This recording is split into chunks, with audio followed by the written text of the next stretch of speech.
Hey folks, sorry we started up a little bit late. There's a couple things I want to discuss with you all. Namely, what's going on with the economy, what's happening with myself and my friends. And it's gonna be a difficult conversation.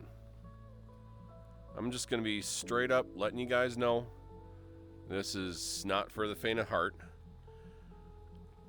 I'm currently looking for worlds at the moment to come to. Let's see. Give me just a couple seconds here, guys. I just want something kind of nice in the background. Yeah, we'll just do this one here. Oh, thank you for the purr. Thank you for the 200 bits, Grey Wolf. How you doing, Zolteka? Good to see you, Brandy. Hello. First off, let's just start off with just a nice conversation, shall we? It's the beginning of November. Less than 2 months until the end of this year. It's Thanksgiving season. I'm going to have to turn off the world audio over here. Give me a second. Sorry about that. There we go. And I'm going to go into sit stand mode. Hello, Sunny Wolf. I'm just going to find a nice place to sit and chill for a moment. Yeah, this looks good. This looks good. I think I found a nice place. I'm just going to go to B Club because it's always been just a nice chill atmosphere. There we go. And let's see. We'll do...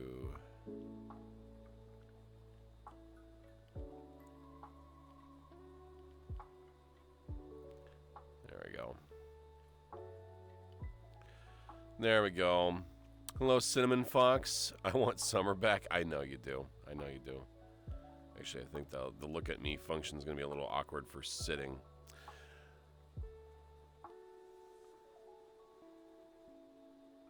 And waiting for the game to load. Trying to load. Oh, I need no, streamer mode's there. What's going on here? What's going on? My VR chat's not streaming. That's not good. That's not good. Give me just a second for the game capture here, guys. 1 second. I've never seen it do this before. That's very strange. I've not changed any setting. Not changed any setting. Yeah, okay. VR chat's not streaming, guys. VR chat's not sending out to stream. I've never seen it do this before. You guys can hear me, right? Now, the properties of the game capture have not changed. Yep, so I don't know what's going on.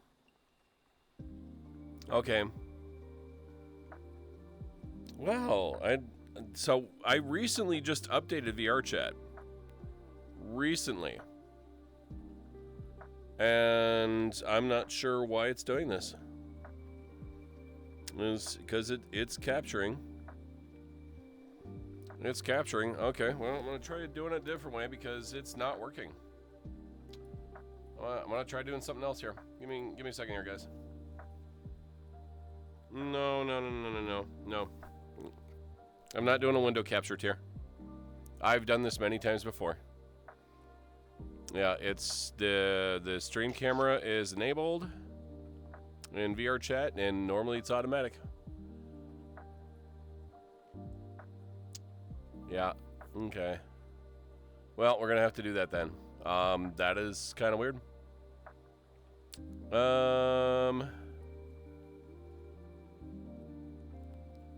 Let me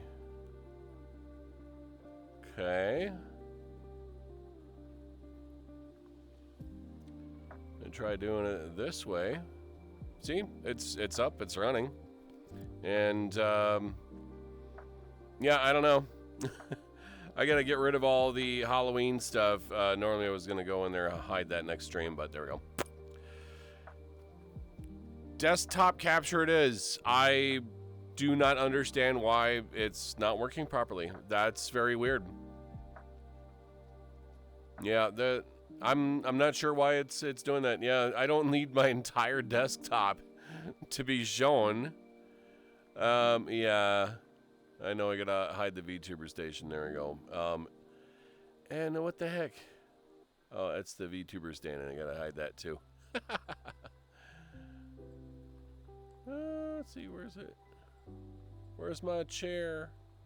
Where's my chair? There we go. There. That is so strange. Yeah. This streamer mode is not working. So let me show you the camera mode here. So here's photo mode, and you can see I got my controls up there, and my stream camera is selected. Boom, and it should detect it as a game capture, and it doesn't work.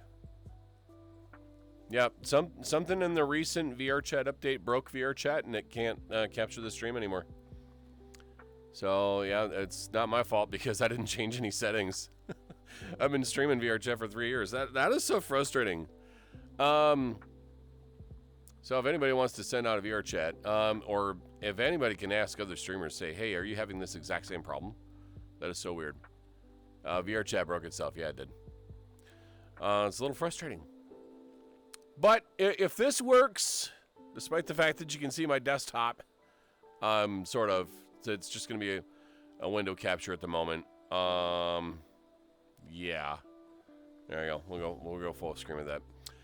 Anywho, wish I could stay with you here. I have to say, but I need a nap. See you later, Sonic. See you, Tier. Thanks for coming. So, if you guys can hear me, that's good. That's really all I want to do. And usually I don't like doing my VTuber for just chatting sessions. I'd like to be more fluid, dynamic, things like that. Hello, Shadow Fox. Okay, so despite the technical issues of the VRChat, let's just get down to business. We're struggling. We are. Society is trying to figure itself out, and there seems to be this further and further imbalance of what's happening with society. The middle class is starting to go poof, and then either one of two things are happening. The middle class is either going up to the rich class, or the middle class is going down to the poor class, and it's kind of forcing the seesaw to tilt further and further and further. Eventually, things will get out of balance so much that the whole thing just falls apart. And we gotta stop and think about the situations in which we're in and realize that, you know, every single person, every single human being on this planet deserves to have a place to live, deserves to be able to afford to eat, deserves to be able to afford basic amenities, you know, simple luxuries to enjoy life, be with friends, be with family. But lately, that is not the case. Unless if you are extremely lucky, you don't get to move forward in this world. And that's a problem. So lately, my job has been having some issues with, you know, getting customers in. A lot of people's pay are down. I'd say about half the associates that I work with have had their pay decreased, including myself. And it's a little frustrating because I've been working with this company for 17 years and trying to get better at my job. I knew that this was going to happen, this little bounce back from the pandemic. We've been spoiled by the pandemic in our sales department because people had to work from home. But it also proved to society that working from home is absolutely viable, and in many cases, it's better to work from home than in the office. You can still be with your family. You have access to your own restrooms.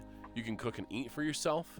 You can be at your desk. And it also opened up the sinister nature that is many of these businesses, in that they want to pry and control everybody else's lives, this micromanaging of people. it's becoming really frustrating.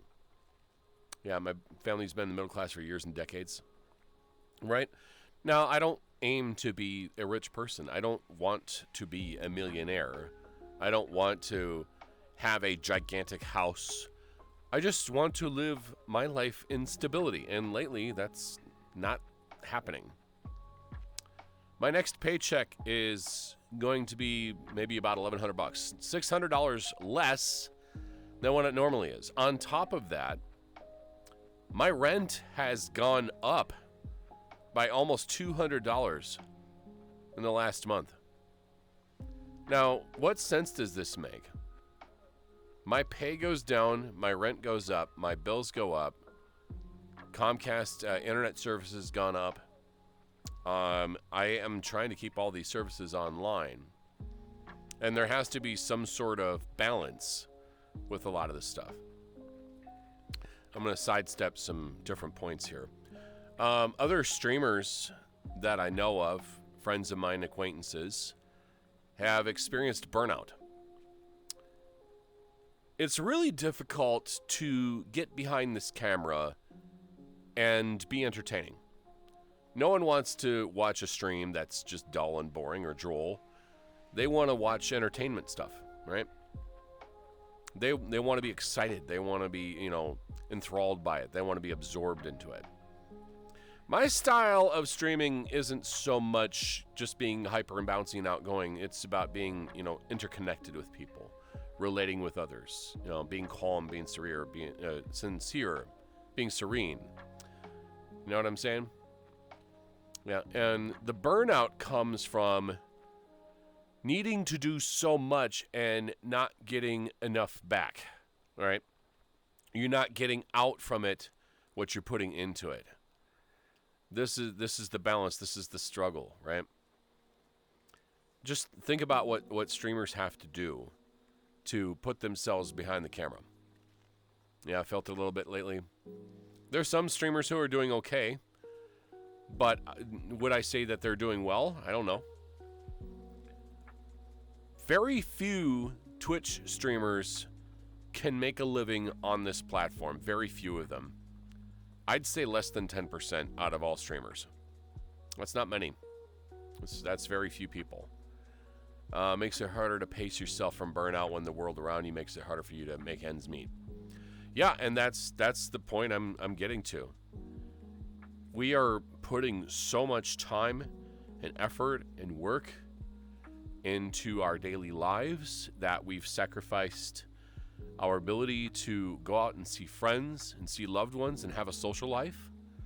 We're always busy. We can never be contacted. We're frustrated with phone calls. We're being scammed all the time. I mean, just recently, they've discovered that there's people, scammers that are coming into Twitch channels and trying to offer services. And it's like, no, if we want that, we're going to reach out to you. That's not how it works. You don't go and telemarket in other people's Twitch streams. That's called self-promotion, and it's very terrible. And we don't like it.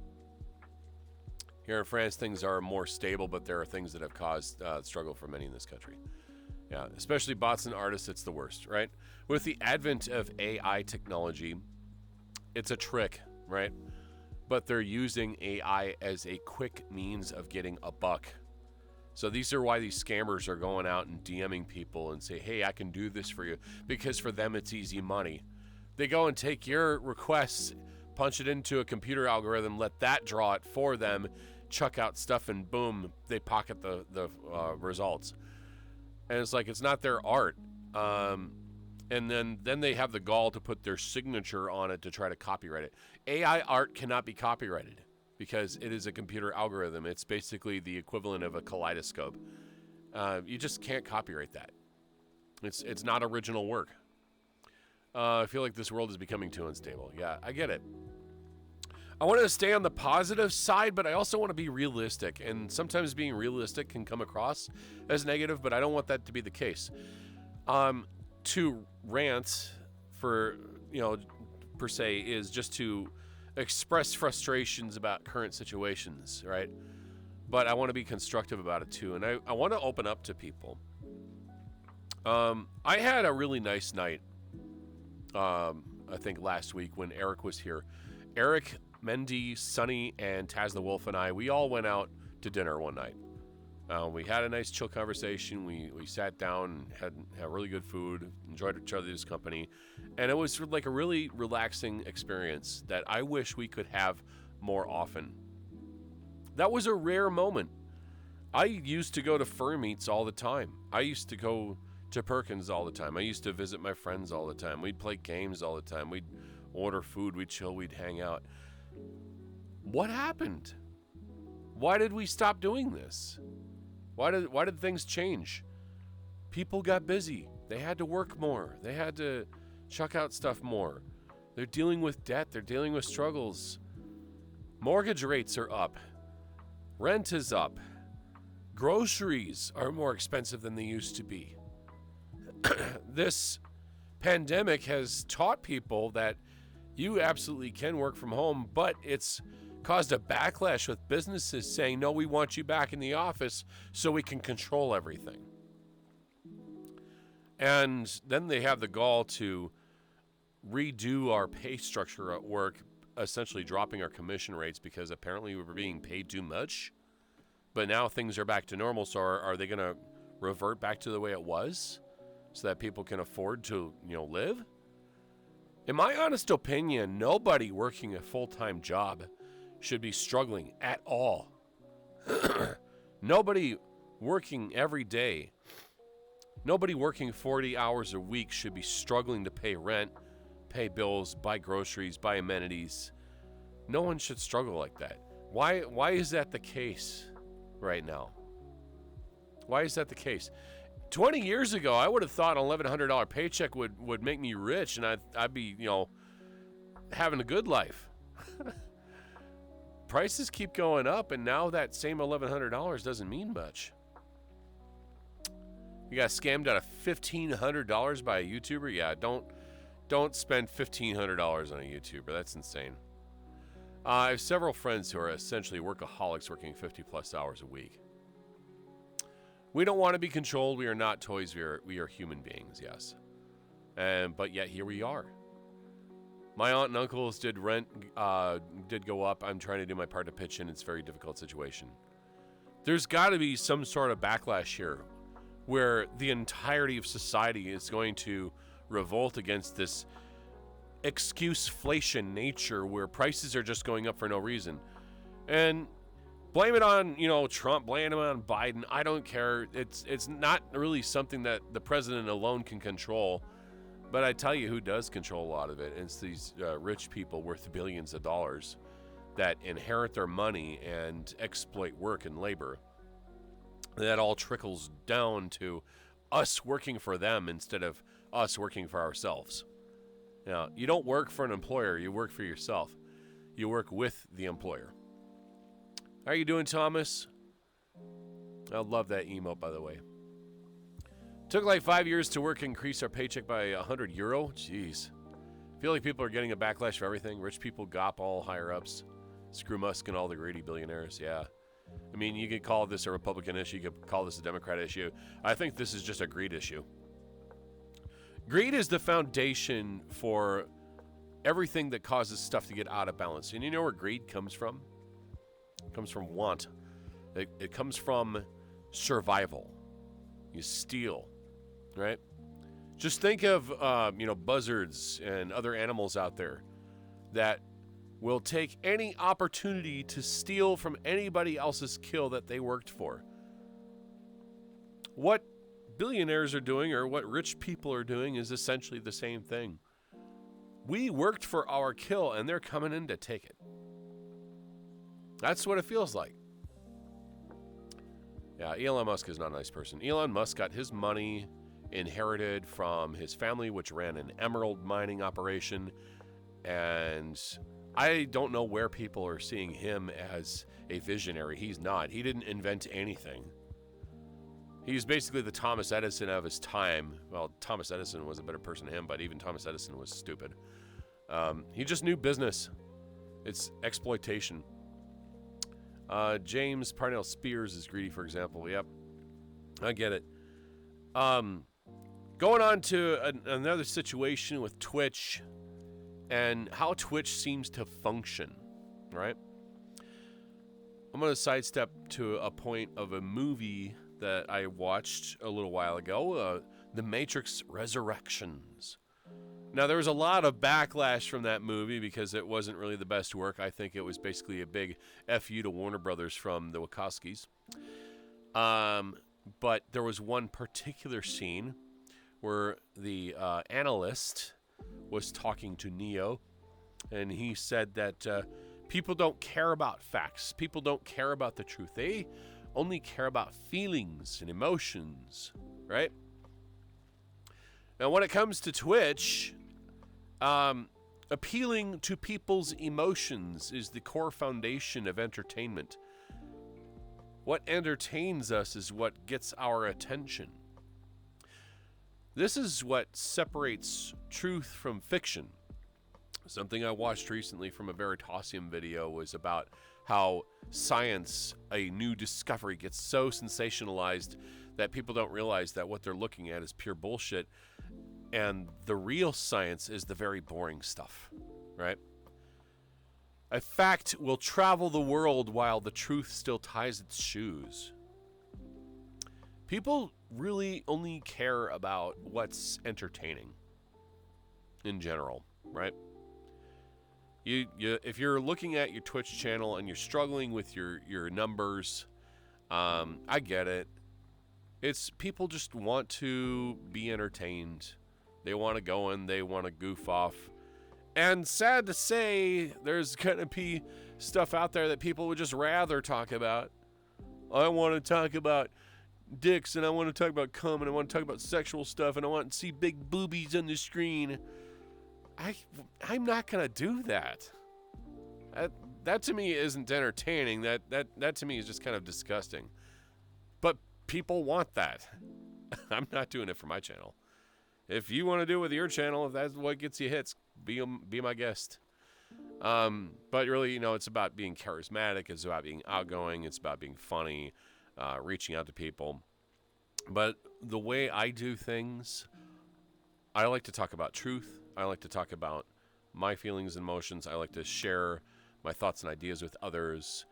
And I'm not the best streamer out there. I could always improve. I've been on Twitch for 11 years, but I've only been streaming for about just a little over 3 consistently. This was supposed to be a radio streaming channel, but now it's just kind of a let's talk with the audience channel. Oh, come on, you get some bouncy melons. Melons, everybody assumes they're summer. They're great anytime. Oh, my goodness. True, not my vibe at all, yeah. Being friendly, Animal does help talking a bit, yeah. And, there's this... facade that we put up. This is puppeteering, chat. This is puppeteering. I put my hands up in the air. I put my VR headset on. You see this gorgeous, beautiful animal up on the screen. This is no different than what you saw on Sesame Street, or Mr. Rogers' Neighborhood, or Eureka's Castle. This is puppeteering. This is a form of entertainment, right? But now we can add a mature flair to it. We can go off the rails. We can pull off the boxing gloves and do it for real this time. Isn't it safe to say that school teachers can be manipulative and controlling of students? Some can. Some people will disagree with me, but in my opinion, respect is earned, not inherited. And the way I see it is just because you have a position, such as in management or supervisor position, or you're an officer of the military, that position that you have doesn't automatically inherit respect, right? Respect is a two-way street. I will respect you as a person and treat you with dignity, be formal with you if I'm new with you, but you yourself don't deserve my respect immediately just because you have that position. If you want to earn my respect, then you're going to have to act like a proper human being and treat that same respect to me. It's a two-way street. I will treat you nicely, you treat me nicely. Right? This is the golden rule. It's simple. Do unto others is how some people would put it. Treat others the way you expect to be treated. It's very simple. And a lot of people are very selfish out in this world. It's all me. It's all me. It's all me.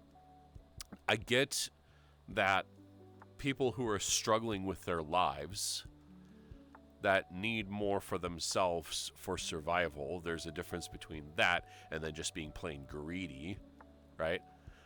The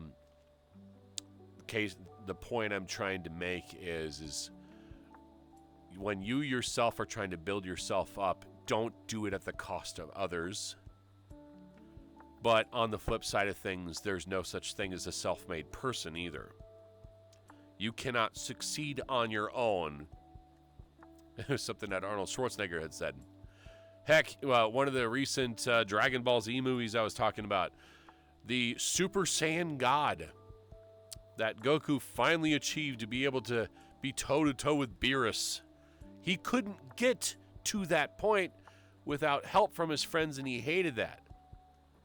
But that was the lesson. You cannot succeed in this world without help from others. All right? You can say that about pretty much anyone, really. Yeah, that's true. Thank you for the head pats. Here's some head pats, Sunny Wolf. The reason why I'm broadcasting the way that I am right now is because VRChat just simply refuses to capture the game and stream, so I just get nothing but black screen. The recent update broke it, so just be careful to other streamers. Did you watch the FNAF movie? I have not. I'll say this. Five Nights at Freddy's as a franchise, I used to be really into that stuff years ago. And then, when I found out about Scott Cawthon, I'll tell you a little bit of a story about him. Scott Cawthon started a long time ago making video games, and he is basically a hardcore Christian, right? He wanted like a religious undertone to his games, and then people ridiculed him and said that his characters looked too animatronic-like, right? And he sunk into a deep depression and anxiety, and then he decided, well, wait a minute. I can take that weakness and turn it into a strength. So he designed a video game in a basic sense, Five Nights at Freddy's, using his style of art as making animatronics, and it worked for him. And then the games kind of moved forward. The story, the plot thickened, and Scott left a trail of breadcrumbs for MatPat to follow, I guess. And the franchise got very popular. In fact, it just got more and more popular, and you ended up having like MatPat, and Markiplier, and Dawko, and Razbowski, just basically building their YouTube channels off of this one video game franchise, and they've all exploded. I went down that path for a little bit until I found out about how Scott Cawthon was homophobic and transphobic. I'm calling him out. There is no reason to use your religious beliefs as bigotry. And I've banned people for that. People who are struggling to build up their identity internally, right? People whose, plumbing don't agree with their mind, and they seek comfort. My boyfriend is trans. I love him and I respect him. Exclamation point Blue Canary, by the way, if you want to follow his channel. So, just case in point. And how you doing, Aslan? Good to see you. When I found out about this information about Scott Cawthon, it broke my heart. Because it's like, how could you, as nice of a person as you come across, have this sense of mentality? And as soon as I found out about that, I said, I'm done playing your stuff, dude. I'm done. I have no interest in watching Five Nights at Freddy's, the movie. I honestly don't care.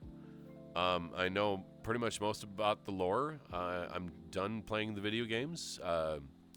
It's not fun to me anymore, and I don't like bigotry and I don't like hatred, and I will not stand for it. I'm not going to play the game. I'm done with the Harry Potter franchise because of J.K. Rowling, and I'm done with Chick-fil-A because of their religious nonsense, And I'm not dealing with the Salvation Army because of their religious nonsense.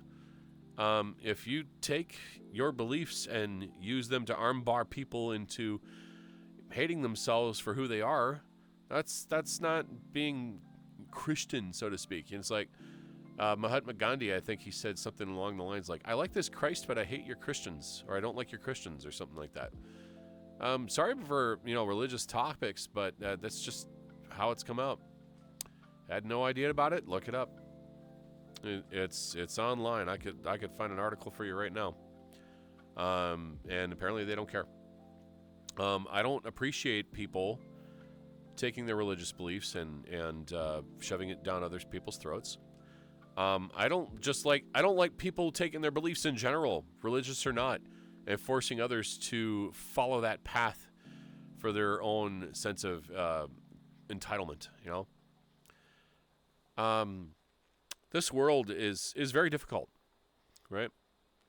We all have to work together. We all have to live together. We all have to share each other's roads, share each other's streets, shop at our grocery stores. I hate supreme exclusivity. I hate being pushed away because I don't believe or follow in another person's path. I'm an atheist in real life. I'm an adamant atheist. I don't like when people's religions control each other. Cinnamon Fox, thank you for the follow. I appreciate it. Welcome to Lion's Den. I hope you enjoy your day. Also not sure why my audio source has duplicated it. Even though I only have one alert box in there, I might have to redo this one.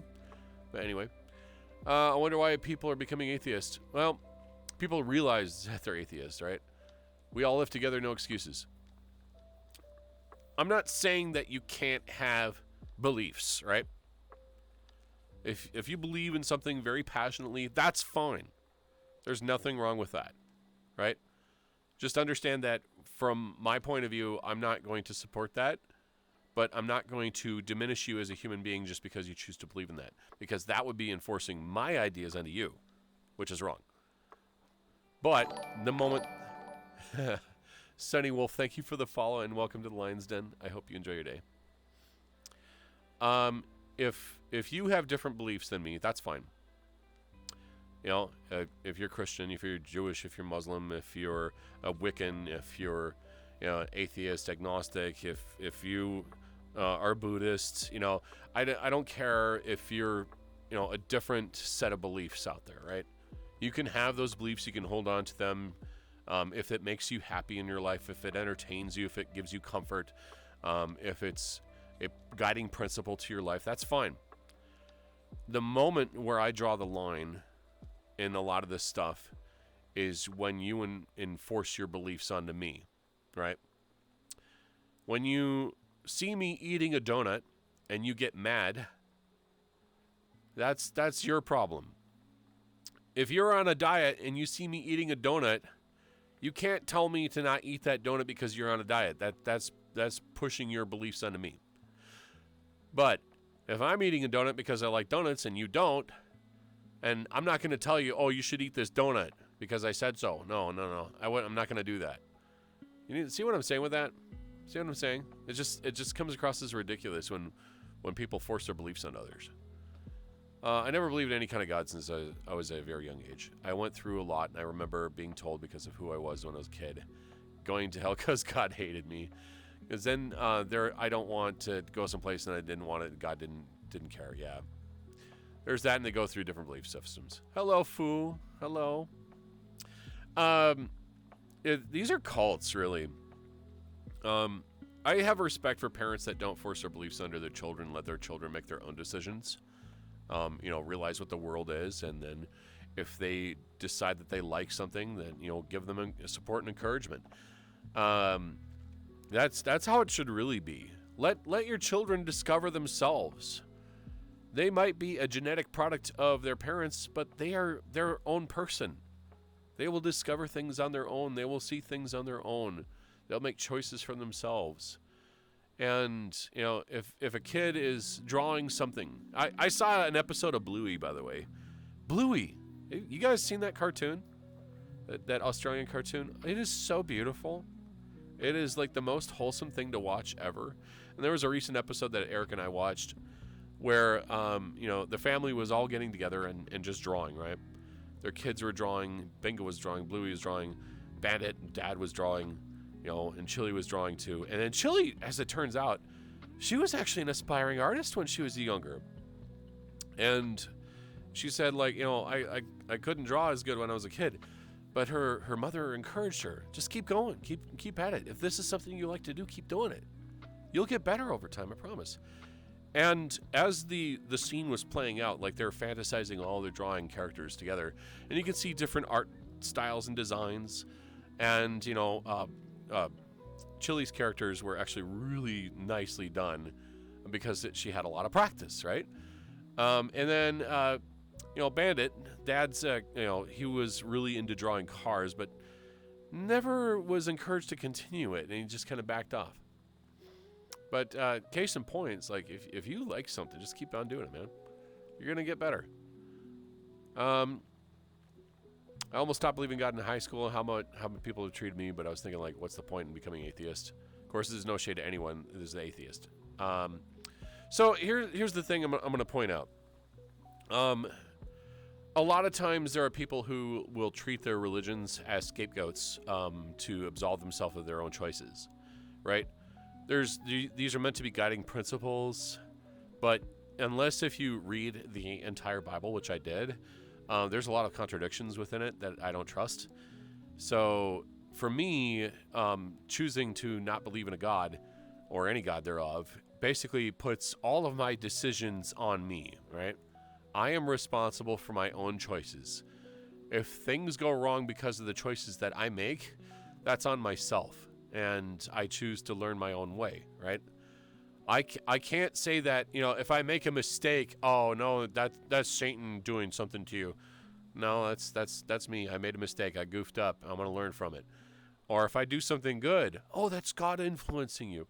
No, that's just me making a choice. I just saw a person in need and I wanted to be altruistic and help them out, And that's basically what it is I don't attune myself to any sort of religious belief whatsoever because my choices are my own. I choose to not follow it. If you guys want to follow religion, that's entirely up to you. Again, if it makes you happy, go ahead and do it. It just is so long as you're not pushing your ideas on others. Small Sleepy Beans, welcome to the Lion's Den. Thanks for coming in. You're amazing just the way you are, Justin. Thank you, Robin. Question, where would you place someone they say like someone's work, but an author, creator, and a bad person they don't agree with their point of views? It's kind of a hard question to answer, honestly. I'm going to continue to talk about the things that I'm discussing, and then we'll probably jump back to that.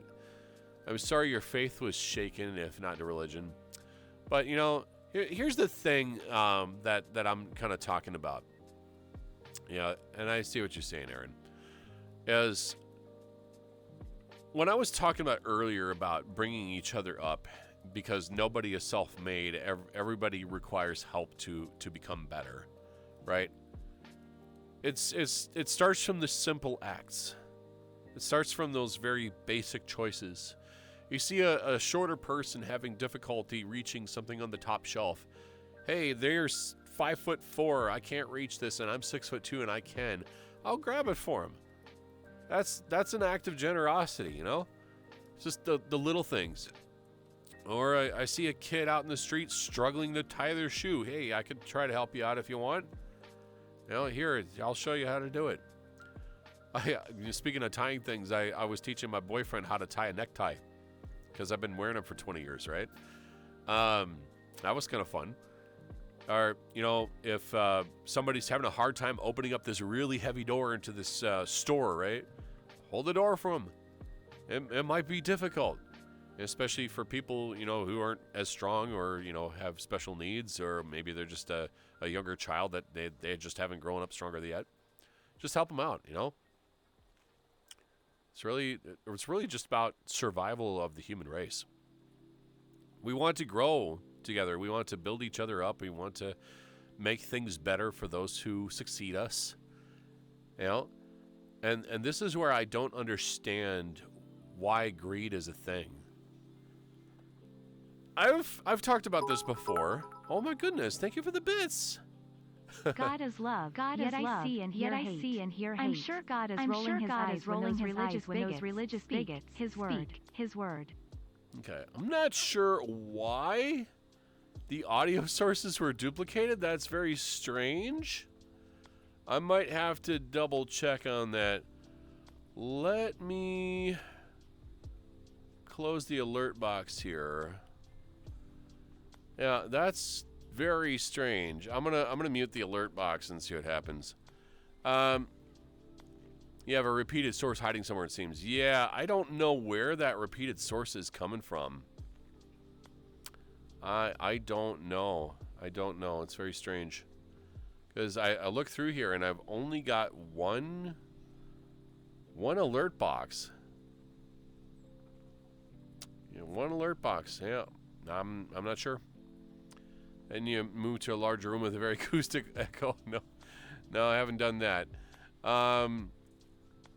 There's a better chance of colorizing the entire galaxy first. Well, a lot of people, use God as an excuse to do the things that they do, and I think that's very sad, because your own religion says to do unto others as they do unto you. And to say that you're being influenced by these things, that's just wrong. You're not being influenced by anybody. You're making your choices for yourself. If anybody's seen the episode or TV show Hoarders, hoarding is a neurological disorder. It's a compulsive action. People will hoard all sorts of things, right? I've seen people hoard newspapers. I've seen people hoard animals. I've seen people hoard food. I've seen people hoard, books, and they just collect and collect and collect and feel like they can't live without this stuff. Money.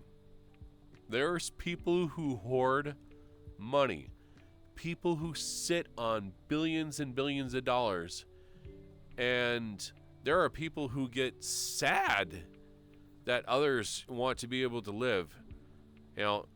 Taxing billionaires was something that President Eisenhower wanted to do, because if people sit on so many resources and this stuff doesn't get back into the economy, then things break down, right? It sucks.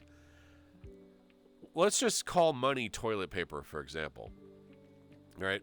Let's just say you have a community of 50 people, and toilet paper is a rare, precious commodity. Orders, this gets to be a fun conversation, yeah. Someone believes in God, actually identifying myself as Christian because I don't see the love of God claimed through their actions. Love my neighbor unconditionally. Yes, unconditionally. Gonna hop up and wish you all a good day. Thank you, Sonny. Thanks for coming in.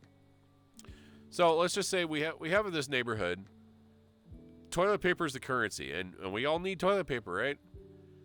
But one person somehow managed to get all of the toilet paper, and there's maybe like 1 or 2 rolls for every other person, but this person is sitting on 5,000 rolls of toilet paper, more than they will ever use in their entire lifetime.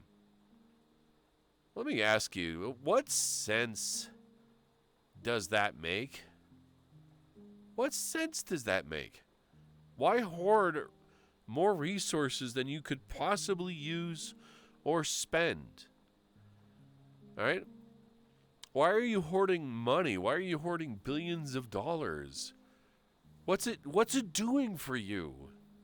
Where's it going? Why do you have all these assets? You're not going to get to keep it after you die. Who else is going to get it? So we're going to steer away from the religious conversation here. Just let's not go to the toilet paper as money. We've been there in 2020. Yeah. Well, you get what I'm saying, though, right? There was a meme I saw online that's on my phone. I don't remember exactly how it goes, but what if time was the currency instead of money? And the amount of time that it takes to do something would be how much it costs. Like a piece of art would cost you minutes of your time. A car would cost a day days worth of your time, and then the house would cost you months worth of time. So tell me how a person that is worth tens of thousands of years worth of time, more than they will ever spend. Did you work tens of thousands of times harder than anybody down on the totem pole? All right, I'll allow that one. That's funny. Anyone who hoards toilet paper has an ass wipe and they need to be tied up and have African fire ants stuffed in their ass. Oh, my God. Ouch. Ouch, ouch, ouch. Don't try to copy others. Don't try to imitate others. Yes. Yeah, that will definitely vilify and admonish people that hoard junk, point at them and when they're deranged, but then turn around and prop people that hoard wealth up on the pedestal and then the goal to achieve. Yeah, I don't know. It's hoarding all that wealth just makes absolutely zero sense. And I think hoarding wealth is as much of a mental disorder as hoarding anything else. You don't need it. Why do you need it? Why do you need billions of dollars for what? Where's it going? What's happening with it? The other point I was trying to make is like, there is no such thing as a CEO that works 10,000 times harder than a janitor. Their work is different, but not more difficult. How does that justify them making far more money? If I owned a business, I would want my employees to be paid fairly, equally, and have them enjoy their lives. All right? My job, I'm on commission. Commission sucks because now the people who pay you are essentially the customers that come in. And you have to have a charismatic tone to your voice. You'd be surprised in how many parallels there are between Twitch streaming and sales. Because you're really doing that. You're selling yourself, right? If you're coming across as boring or unentertaining, customers aren't going to want to talk to you, right? It's not what you say, but how you say it. If you're coming off all monotone and talking like Ben Stein in a Ferris Bueller movie, then they're not probably going to want to listen to you. And it's just the way human nature is. People don't care about the truth. They care about how they feel. They care about being entertained and being taught these ways of doing things right when we're young, when our minds are impressionable and malleable, and forcing all of this information to go into your head. Bueller. Be right back in to buy cooking oil as I can't cook my steak on a bare frying pan. That's fair. Scared of getting a job because I'm afraid of not getting paid, of being manipulated and controlled and used. Well, that's something that you got to seek out. If the job that you're working makes you uncomfortable, then it's up to you to switch jobs. Being manipulated and controlled and put into fear, that is a management issue. And the saying goes is you don't quit jobs, you quit managers. If managers are making you uncomfortable and you quit, then that's really on them. My goodness. Use butter? Yeah, butter could work. I was going to open up a web browser here. Let me see if I can look this up here real fast. Sorry, guys. One moment. There was a interesting oatmeal article. Let's see. You're not going to believe what I'm about to tell you. Okay, here we go. I'm going to move this. This website right here. You're not going to believe what I'm about to tell you. And it's actually really kind of interesting. Let me show this here to you guys. This is a really cool browser, or a really cool website. Yeah, Firefox is a cool browser. And it's about dealing with change and dealing with new information and how people respond to it. Oh my goodness. Today is the day, bittersweet day, my friend. We're going to celebrate the Day of the Dead. I'm going to try and remember my great-grandparents and grandfather. It's a beautiful holiday in remembrance of our ancestors. Oh, I hope you enjoy your day. Make sure to remember people who have taken care of you, too. Because when they live in your mind, they can live forever. karma takes too long. Yeah, karma, I think, is just kind of an excuse, but we'll get to that in a little bit. So this is the oatmeal. You're not going to believe what I'm about to tell you. And this might trigger some people, but just let you know. I'm going to tell you some things. You're not going to believe these things I tell you. And that's okay. You have good reason not to. But I need you to keep listening regardless of what you believe.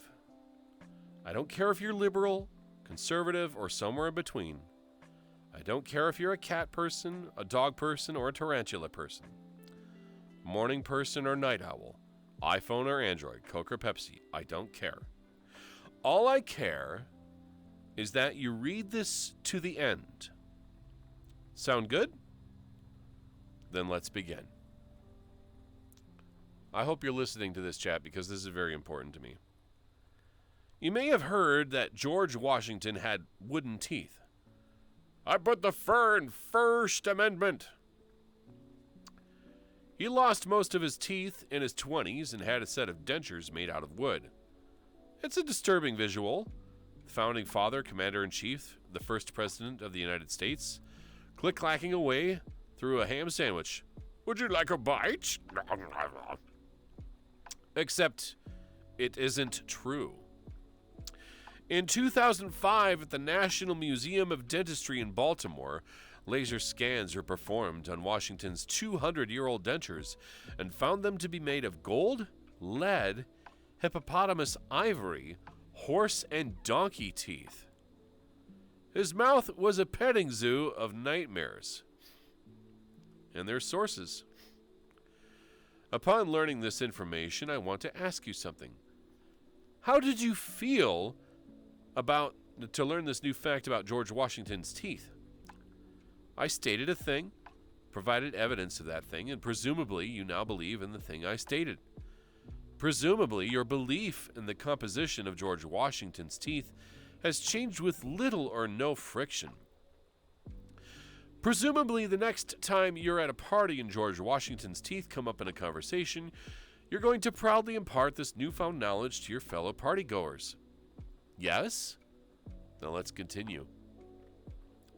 What if I told you George Washington had another set of false teeth? What if I told you this other set wasn't made from wood, ivory, or any of the aforementioned materials? What if I told you it was made from the teeth of slaves and their sources? Now, let's try this again.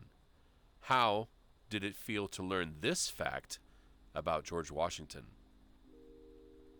Any more of that friction I mentioned earlier?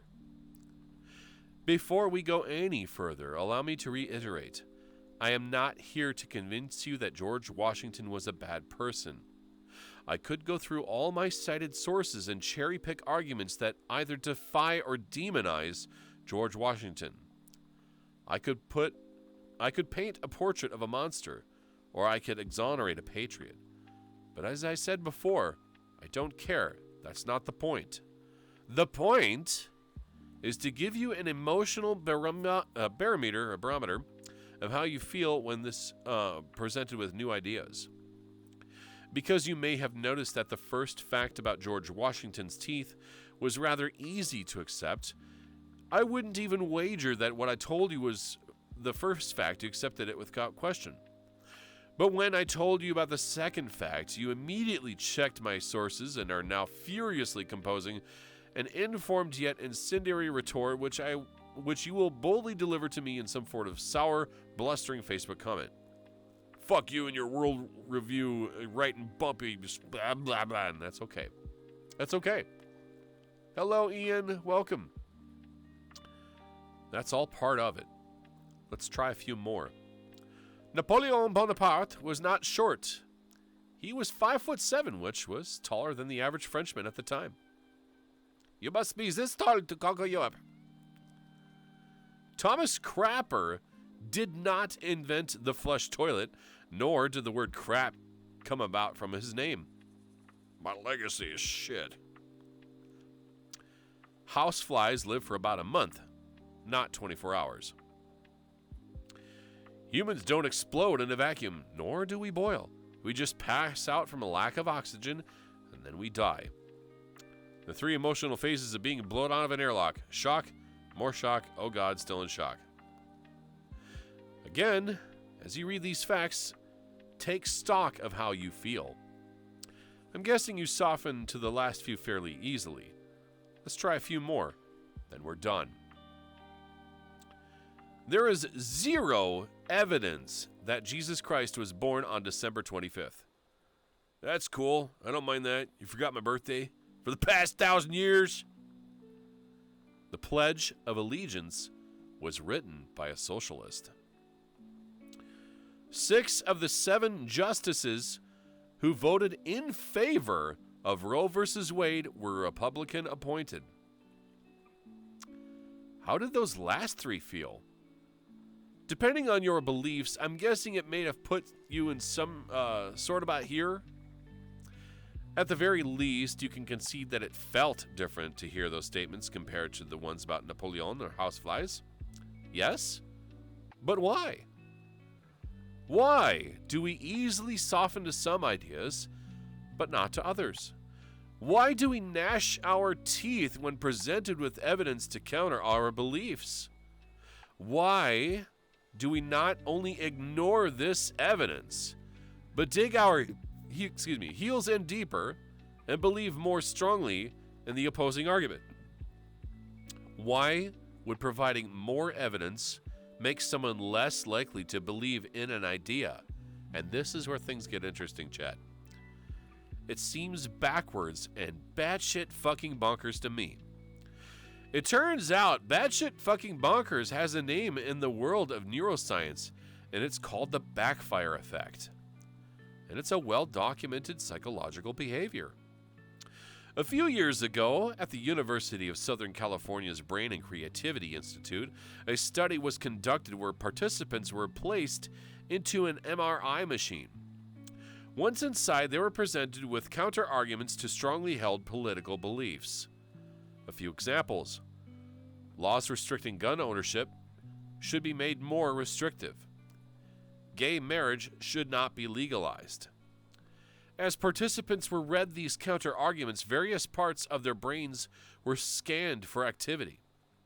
What the study revealed was that the same part of the brain that responds to a physical threat responds to an intellectual one. This area of the brain is known as the amygdala. It's the emotional core of your mind. Unfortunately, it makes us biologically wired to react to threatening information the same way we'd react to being attacked by a predator. From an evolutionary standpoint, it makes sense. If you were a caveman and the other caveman threw a boulder at your head, you wouldn't react by logically debating the pros and cons of getting brained. Frank jealous of Jeff's nice cave. Frank kill Jeff and take cave. Goodbye, Jeff. Oh, Frank, I think objectively is key here. Core beliefs are the beliefs in which people cherish the most deeply. They usually develop from childhood and are compounded by life experiences. Core beliefs are inflexible, rigid, and incredibly sensitive to being challenged. When I told you that George Washington's dentures were made from animal bones, it probably didn't ruffle many feathers. But when I suggested they were made from slave teeth, I'm guessing it caused strife with some of you. There are obvious cultural reasons for this, but slavery is a sensitive, hot-button issue. But there are biological reasons as well. The amygdala of your brain is screaming, "Battle stations! Have no fear, I will kill it with swords!" Some of you may have held a worldview that George Washington was a patriot and a hero. By presenting negative information about him, it challenged that worldview. Your brain loves consistency. It builds a worldview like we build a house. It has a foundation and a frame and windows and doors, and it knows exactly how everything fits together. If a new piece is introduced and it doesn't fit, the whole house falls apart. Your brain protects you by rejecting that piece. Then it builds a fence and moat and refuses to let in any visitors. This is why we have the backfire effect. It's a biological way of protecting a worldview. Just remember that your worldview isn't a perfect house that was built to last forever. It's a cheap condo, and over time, most of it will turn to shit. So, what do we do about this? What do we do about this, Chet? Some of you have probably been nodding along in agreement, waiting for me to deliver a series of clever, combative ways to offset the backfire effect. The disappointing truth is that I don't have much advice for you. I don't have a way to change the behavior of 7.5 billion people carrying their beliefs around like precious gems wrapped in hand grenades.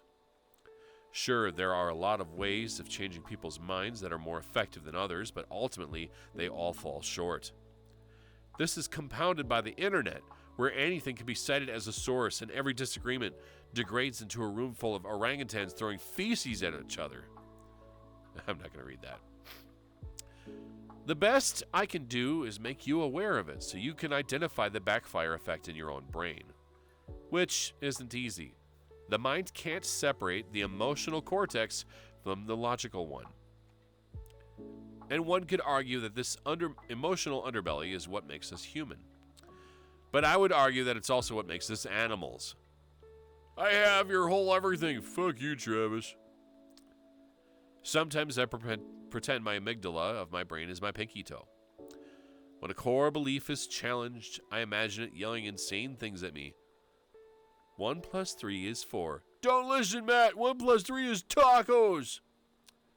And I let it yell. Every mathematician in the world just confirmed that it's 4.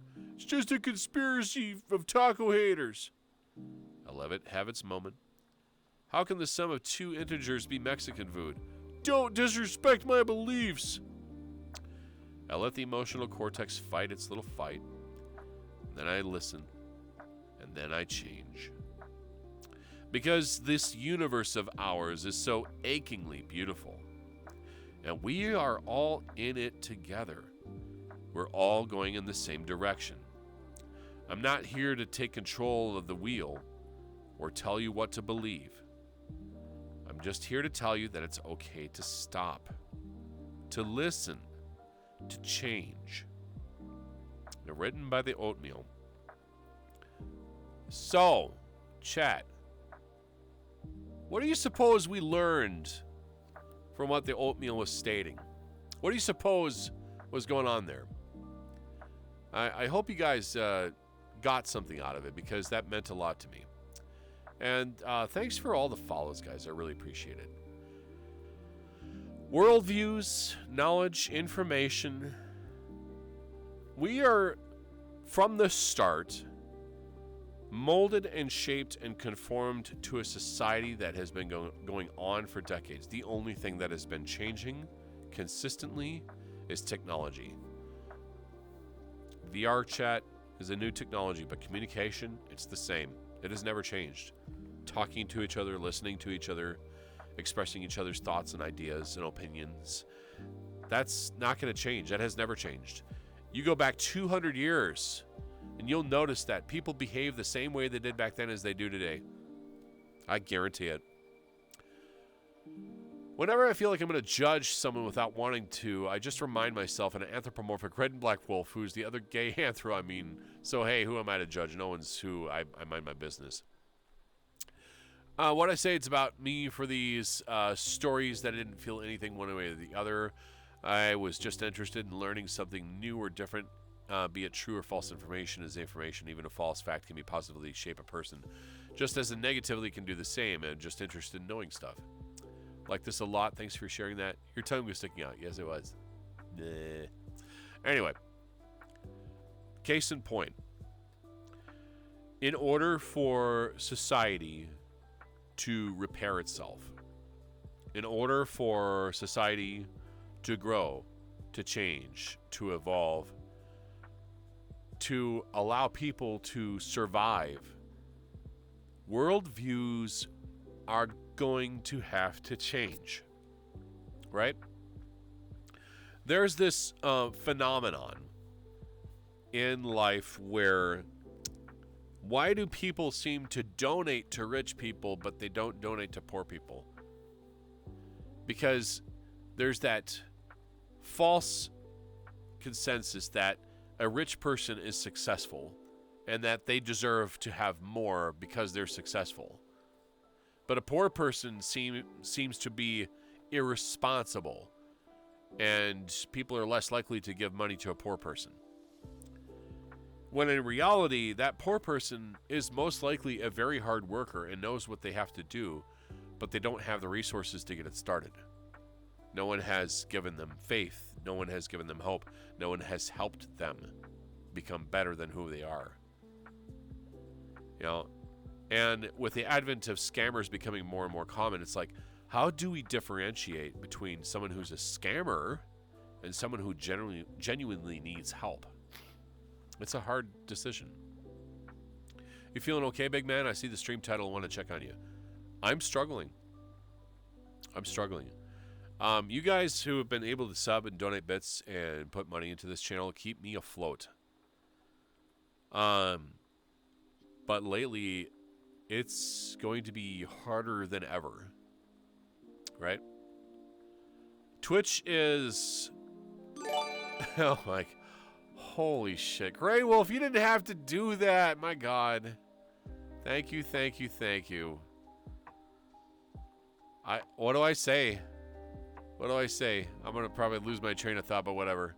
Thank you for the 10 Tier 1 gift subs to Top Hat Gabriel, Tetsuneko the Railway Cat, Kiraxis 22, James Mayo, Ehackum, Sasquatch Joe, Unique Mocha, Nate the Moth, Jax Hoffman, and Jalen Barks. Thank you so much. To hell with struggling. I appreciate that. I appreciate that more than you know. And I've given more than I should have at times. You know, back when I was being paid a little bit more, I've shared some of my resources with others. Hello, Lagix. How you doing? Party for Grey Wolf. Holy crap. So, just to let you know what was happening to me, guys, recently, just to recap from when I started the stream here. My paycheck went down. My rent went up. Groceries are up. Bills are up. It sucks. I have less than $4,000 to go on my car. I have about, I want to say, 6,000 of my student loans. I have 7,000 on a credit card, 2,000 on another credit card. And my bills are coming up. Comcast is 130. Sprint is 55. Earthlink is 60. Electric is going to be about $70. Groceries about 200. It's $200 a month in gas. And I'm going to have to skip some bills. My student loans are $75 a month, by the way. It's been really hard to balance and manage this stuff, and you guys have helped me out tremendously. I want you to realize that. When you guys sub and resub and donate bits and do anything like that, I'm greatly appreciative. Lil Furball, you champion you, and triggering the hype train. Holy crap. Thank you for the tier 1 sub for 33 months. 33 months. Thank you. I really appreciate it. Jesus Christ, you're 40 and you're still paying your student loans? I'm 42 and I'm still paying my student loans, yes. I've been paying them since 2003 for 20 years. Now, I've talked about this before. Thank you for the resub, Lil Furball. Greatly appreciated. You're such a sweetheart. You are. And I'm not the only one who's struggling. I know this. I know a large number of people, a good handful of Twitch streamers who are also struggling, right? When you guys spread the love, and take care of each other like that, That really means something to me. That speaks more than just the money you guys spend on us. When you come into our streams, chat with us, say hi, even if it's just for a minute, it still validates us as people and that what we do is worth our time. Because this is expensive, chat.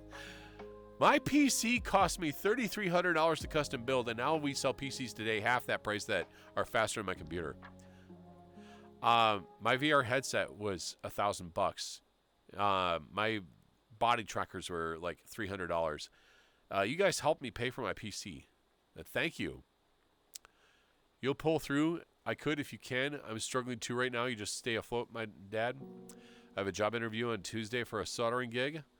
Taking my time working on my CompTIA Security Plus. I'm 1/3 through the course. I refuse to rush it. My whole month has been shit, and I'm here for you. Stay strong. Thank you. And I also want to talk about depression and anxiety and how a lot of us have been dealing with that on varying levels, but I've made mistakes before in addressing somebody else's depression too, and let's just say I got barked at by a friend. I'm not going to say what happened or what the conversation was or who talked to me about it, but he said, hey, just got to be a little bit more careful on how you address people, right? And that was kind of the thing, right? I want to instill strength and positivity on people, but I should be doing it in the right way. So I'm one to admit I made mistakes in that regard. So if I come across as like too spicy or too direct with people, please call me out on that. I don't want to come across as a jerk. I really don't. Hello, welcome back, Brandy. Student loans are a curse placed upon the world who wish for wealth and not born to wealth. Yeah, we can get into that. Pretty much nothing but free time and video games. Depressing, I know. Need to do it. I've applied to 15 jobs. I'm in the same boat, man. There's a job at a college I was going to take a look at later. Specific and honest about, I feel like I'm slipping further and further into the dark, and I feel so hopeless and helpless. Just so afraid of what's going to happen, so thank you for sharing your struggle as well. You're not alone in your struggles. We're all in the same storm.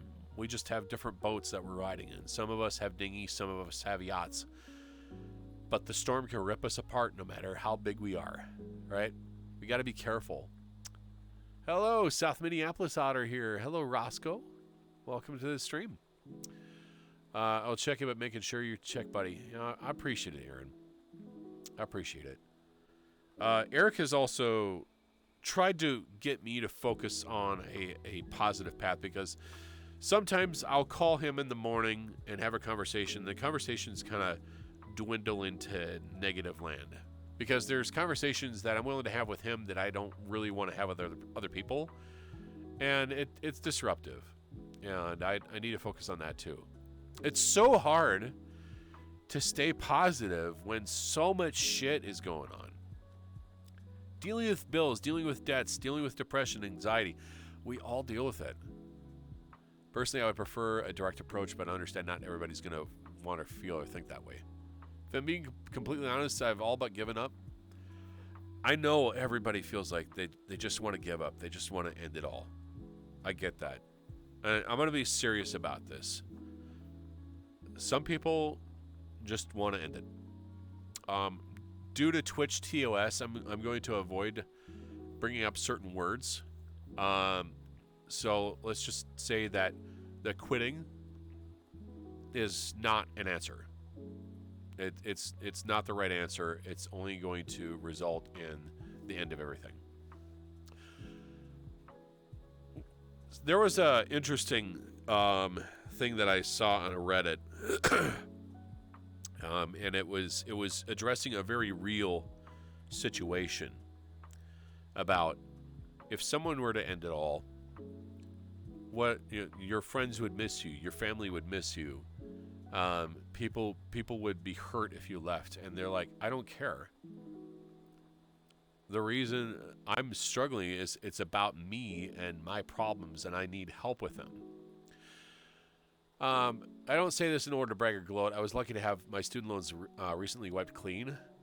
People really don't realize how much of a horrible yoke of having that kind of debt strangling them. It prevented a lot of opportunities for me, and even now I'm frustrated things have gotten as bad as they are. They tell you that education is important in order to improve your life, and yet it comes at such a high price that I don't blame people for not wanting to bother at all. Do take time for just to use. Sometimes it's easier said than done. That's true. So a college education, I feel, is definitely important to getting that advanced level of knowledge in the field that you wish to dive into. I wish I had the resources for it. I don't. It's too expensive. Now, the company that I went through, and call me a conspiracy theorist, Brown Institute is the college that I graduated from, which eventually became Brown College. And they provided a lot of these promises. We can get you your 2-year degree for 18 months. And you got to sign up for loans. So you got Pell Grants and student loans and government loans. And they were trying to make this as out of pocket as possible to get me into college to go and train. I have a degree in information and networking technology, but that degree is super expensive, and yet it wasn't valued by employees. I got sold into this promise that having a college degree would wind me up with a better paying job. The idea that I could grow myself and work to have a decent income, to build up a 401k, to not have any debts, to be able to own a house, to have a vehicle. That didn't happen. I got sold into false promises. That college, by the way, is now out of business. Why? Where did they go? A lot of these private colleges just kind of went poof. So my conspiracy theory is they took all of these loans that they got from all these people that got duped into saying a college degree will make you more money in the future. They took their business, they did it quickly, and they ran with their money. We got hundreds of thousands of dollars of student loan money, and we're going to pocket it. Oh, and by the way, you owe it back to the government because the government paid for it. Wait, what? What happened? The other thing is, like the military. I almost got duped into the military. Not saying that I have anything against, people who want to serve our country, honestly want to serve, but it feels like you're backed into a corner. What, you can't afford college? Well, the military's there to help you out. We'll pay for everything and get you trained. What if people aren't physically capable of that? What if people who have anxiety and depression, ADHD, what if people who have physical ailments, people who are disabled? Well, they can't join the military. That excludes you from it. So they're forced to try to go to college? Well, if they can't afford college, what's happening here? Do you guys see what's going on? It feels like we're being backed into a corner, being forced into one of these two paths, being sold in false promises. Where's the money going? The United States spends hundreds of billions of dollars on military.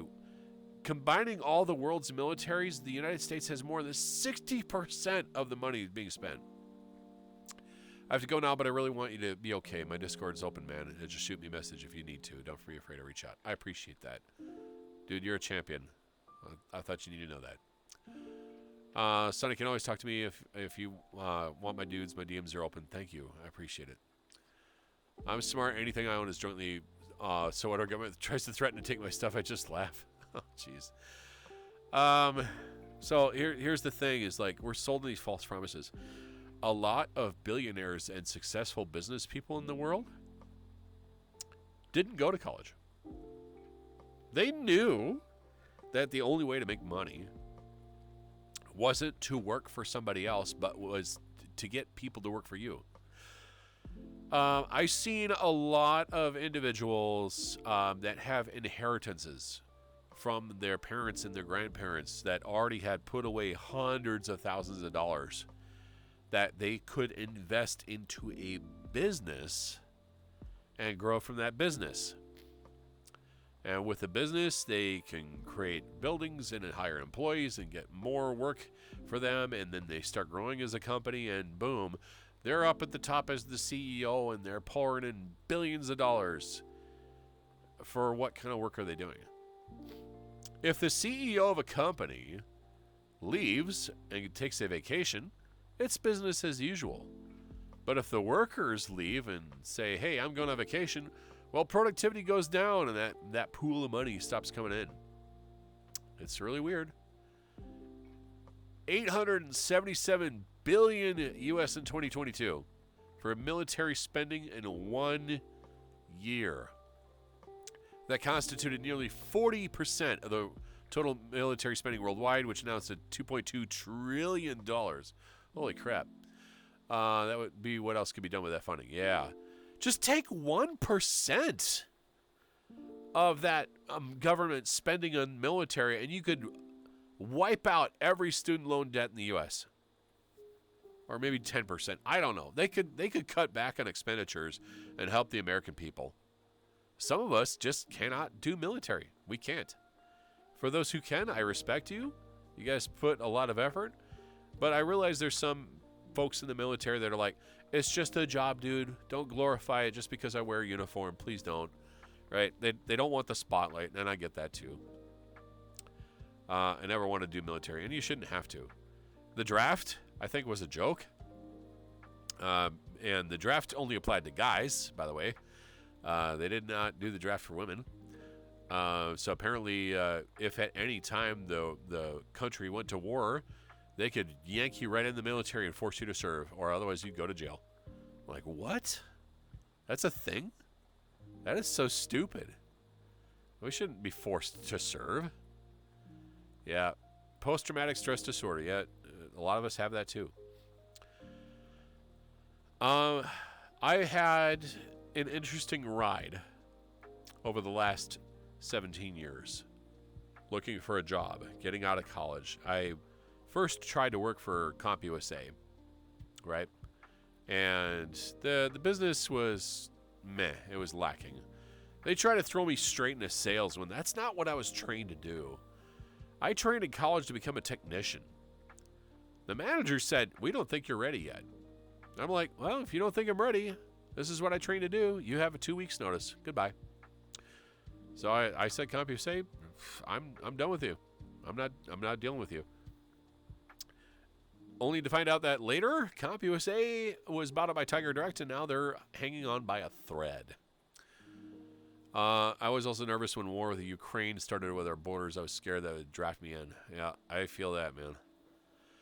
I appreciate you bringing up the facts that things like disability really make it hard to do, and especially working. Most people don't understand how hard it is to be disabled and go break your back for crap and pay in the kitchen. Heavy lifting, walking all day, overtime, cover lazy workers. You get fired, pisses me off. Yeah, some people are just physically unable to work, right? People, everybody's got, their issues, nuances. I sometimes walk with a cane because my hips and my knee hurt. I can't walk with a cane at work. I have to deal with that pain all day at work. I'm lifting boxes. I'm doing truck. I'm sorting and organizing shelves. I'm doing a lot of stuff. And I'm on my feet all the time. There are no chairs out on the sales floor. The only chairs are in the back. Sometimes I have to sit for a while to not hurt myself. And I'm sitting in VR chat, by the way. I'm not going to stand for this. So I decide that what I heard from CompUSA is that there was a technology company called Micro Center, which was new at the time because 2003, Micro Center, that one was only open for 4 years. They opened up technically November of 91. And I went to work for the company. I got hired on as a temporary and then eventually became permanent. And the thing is like, despite working as long as I did for Micro Center, I wasn't really able to build up resources. I was able to, get a car or two. I was able to get braces, but I never was able to build up resources. I was just accumulating debt over the time that I was working. And I'm like, wait, I'm working full time. How am I accumulating debt? Why am I not getting paid more? What's going on here? I ended up being stuck with this company because of the benefits, right? because I needed the medical, I needed the dental, I needed all that stuff. And it turns out the medical and dental, well, I got these copays, which are also very expensive for me to deal with too. Ugh. And I move 7 times. 7 times I'm working for this company. Don't get me wrong, I like Micro Center as a company. Let's see. I gotta try to read that. Vyacheslav Furry, welcome to the Lion's Den. Thanks for coming in. I hope you enjoy your day. Trapped in Walmart in the same way, the benefits. I worked for Walmart, never again. They treat their employees like crap, and they try to bust up unions. So I don't. Not only do I not trust Walmart, I will never shop there again. Walmart can go suck an egg.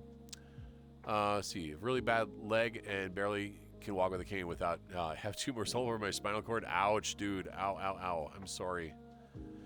Let's see. Yeah, I mean, we all go through this stuff. As you should. They don't deserve the patronage. I've shopped at Target. There's not really any good, totally honest businesses out there because all their models are kind of the same. Get people to spend, and guys up at the top make all the money. Credit cards are a scam. That's my honest opinion. Because, you don't have the money to buy this right now? Well, apply for a credit card and we'll let you use our money to pay for it. And you can pay for it back slowly with interest. Well, that's just putting more debt. You want all these things but can't afford it? Let's get you a line of credit. As long as you're paying on that line of credit, we'll give you a good credit score, and then you can get more credit cards. More debt to pay for. Heck, some old folks that I talked to at work, they said, just don't worry about the credit debt, because after you pass away, you're not going to have to pay it back anyway. Like, okay, I'm not going to do that. That's kind of concerning. But yeah, I moved 7 times within the 17 years. Let's see. I started working for them when I lived in Anoka, and then I moved to New Brighton. And then from New Brighton, I moved to Apple Valley. Then from Apple Valley, I moved to St. Paul. Then from St. Paul, I moved to the east side of Blaine. And then from there, I moved to the west side of Blaine. And then I moved to Anoka again. And then after my sister passed away, I moved back into Coon Rapids. And that's where I live now. That's a lot of jumping around. To have to move all the time, to be uprooted all the time, to constantly pay rent all the time, not being able to have a house of my own. I don't have a wife. I don't have children. I don't have any of my own pets. It's just me. It's like, why is this so hard with a full-time job? Can you see kind of where I'm going here? It sounds like I'm just purely complaining about my situation, but these are situations that a lot of people are dealing with. Struggles, debts. Here's why, loans are scams, credit cards are scams, because, high profit, low money, out back in, yep. I'd rather be homeless than someone else's slave. Well, have you seen homeless people out in the street lately? They're not in good shape. In my opinion, healthcare is a scam in the U.S. You need to get care, but you have to pay out of pocket for the medical care. Yep. So make sure to get an itemized list of things that were done with you, because otherwise you're going to accumulate bullshit charges that you don't see. And if you're having back pain and you don't know what it's from, it just seems to me that a lot of times when you go into these medical offices, they just want to excuse your situation on something very basic. There was a Facebook post that I saw about a lady going to a doctor and saying that she's having all these problems, and they're constantly blaming it on her weight. So she spent the greater portion of a year dropping like 100 pounds, right? Getting her weight down to something a little bit more manageable. And guess what? She still had the same problems, and went back in, and they said, okay, we need to do these tests, these things, that and that on her. And then now we finally found out what the problem was. We can get it fixed. They were blaming her weight for a problem that had nothing to do with her weight.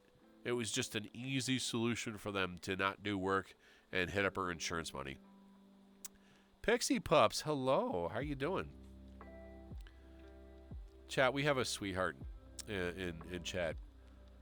Greetings and welcome to your day. How's it going? So this is kind of like a bit of a rant that I was having today. You know, financial struggles, depression, anxiety, dealing with work, dealing with moving all the time. Knowing that every single person that has watched my channel, you guys are dealing with your own situations too. I know you are. Granted, everybody's situations are different.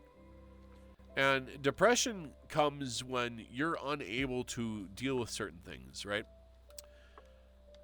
Sam, go to hope you are too. We're going to get better. Right now, I'm struggling, but we're going to get better in time. And I felt this was a need for me to express myself, but also kind of address your guys' concerns too. You know, thank you for the lurk, Aaron. I appreciate it. I hope they didn't drug people against their will and send them to mental hospitals against their will. Yeah.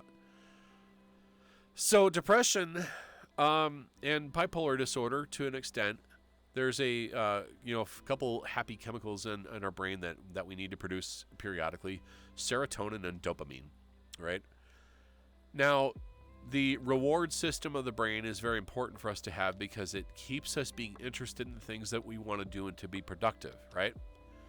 The feeling of satisfaction, that catharsism, that, oh my God, I finally did it and I feel so much better type of thing. That's your brain's reward system kicking in. But sometimes burnout happens when you're not feeling rewarded for what you're doing, in addition to not getting out what you put into it, right? And I've seen Twitch streamers of all kinds, partners and affiliates alike, experience burnout, that they're feeling like they're not getting out what they're putting into it, or they don't feel that sense of satisfaction that they once had back when things started. And now it's like it's a struggle because there's something else that's going on that's like getting in the way. You know what that is? It's so hard to deal with it. When I stream, it's like, you know, everybody's all kind of focused on viewer count. You know, get the numbers up, get the numbers up.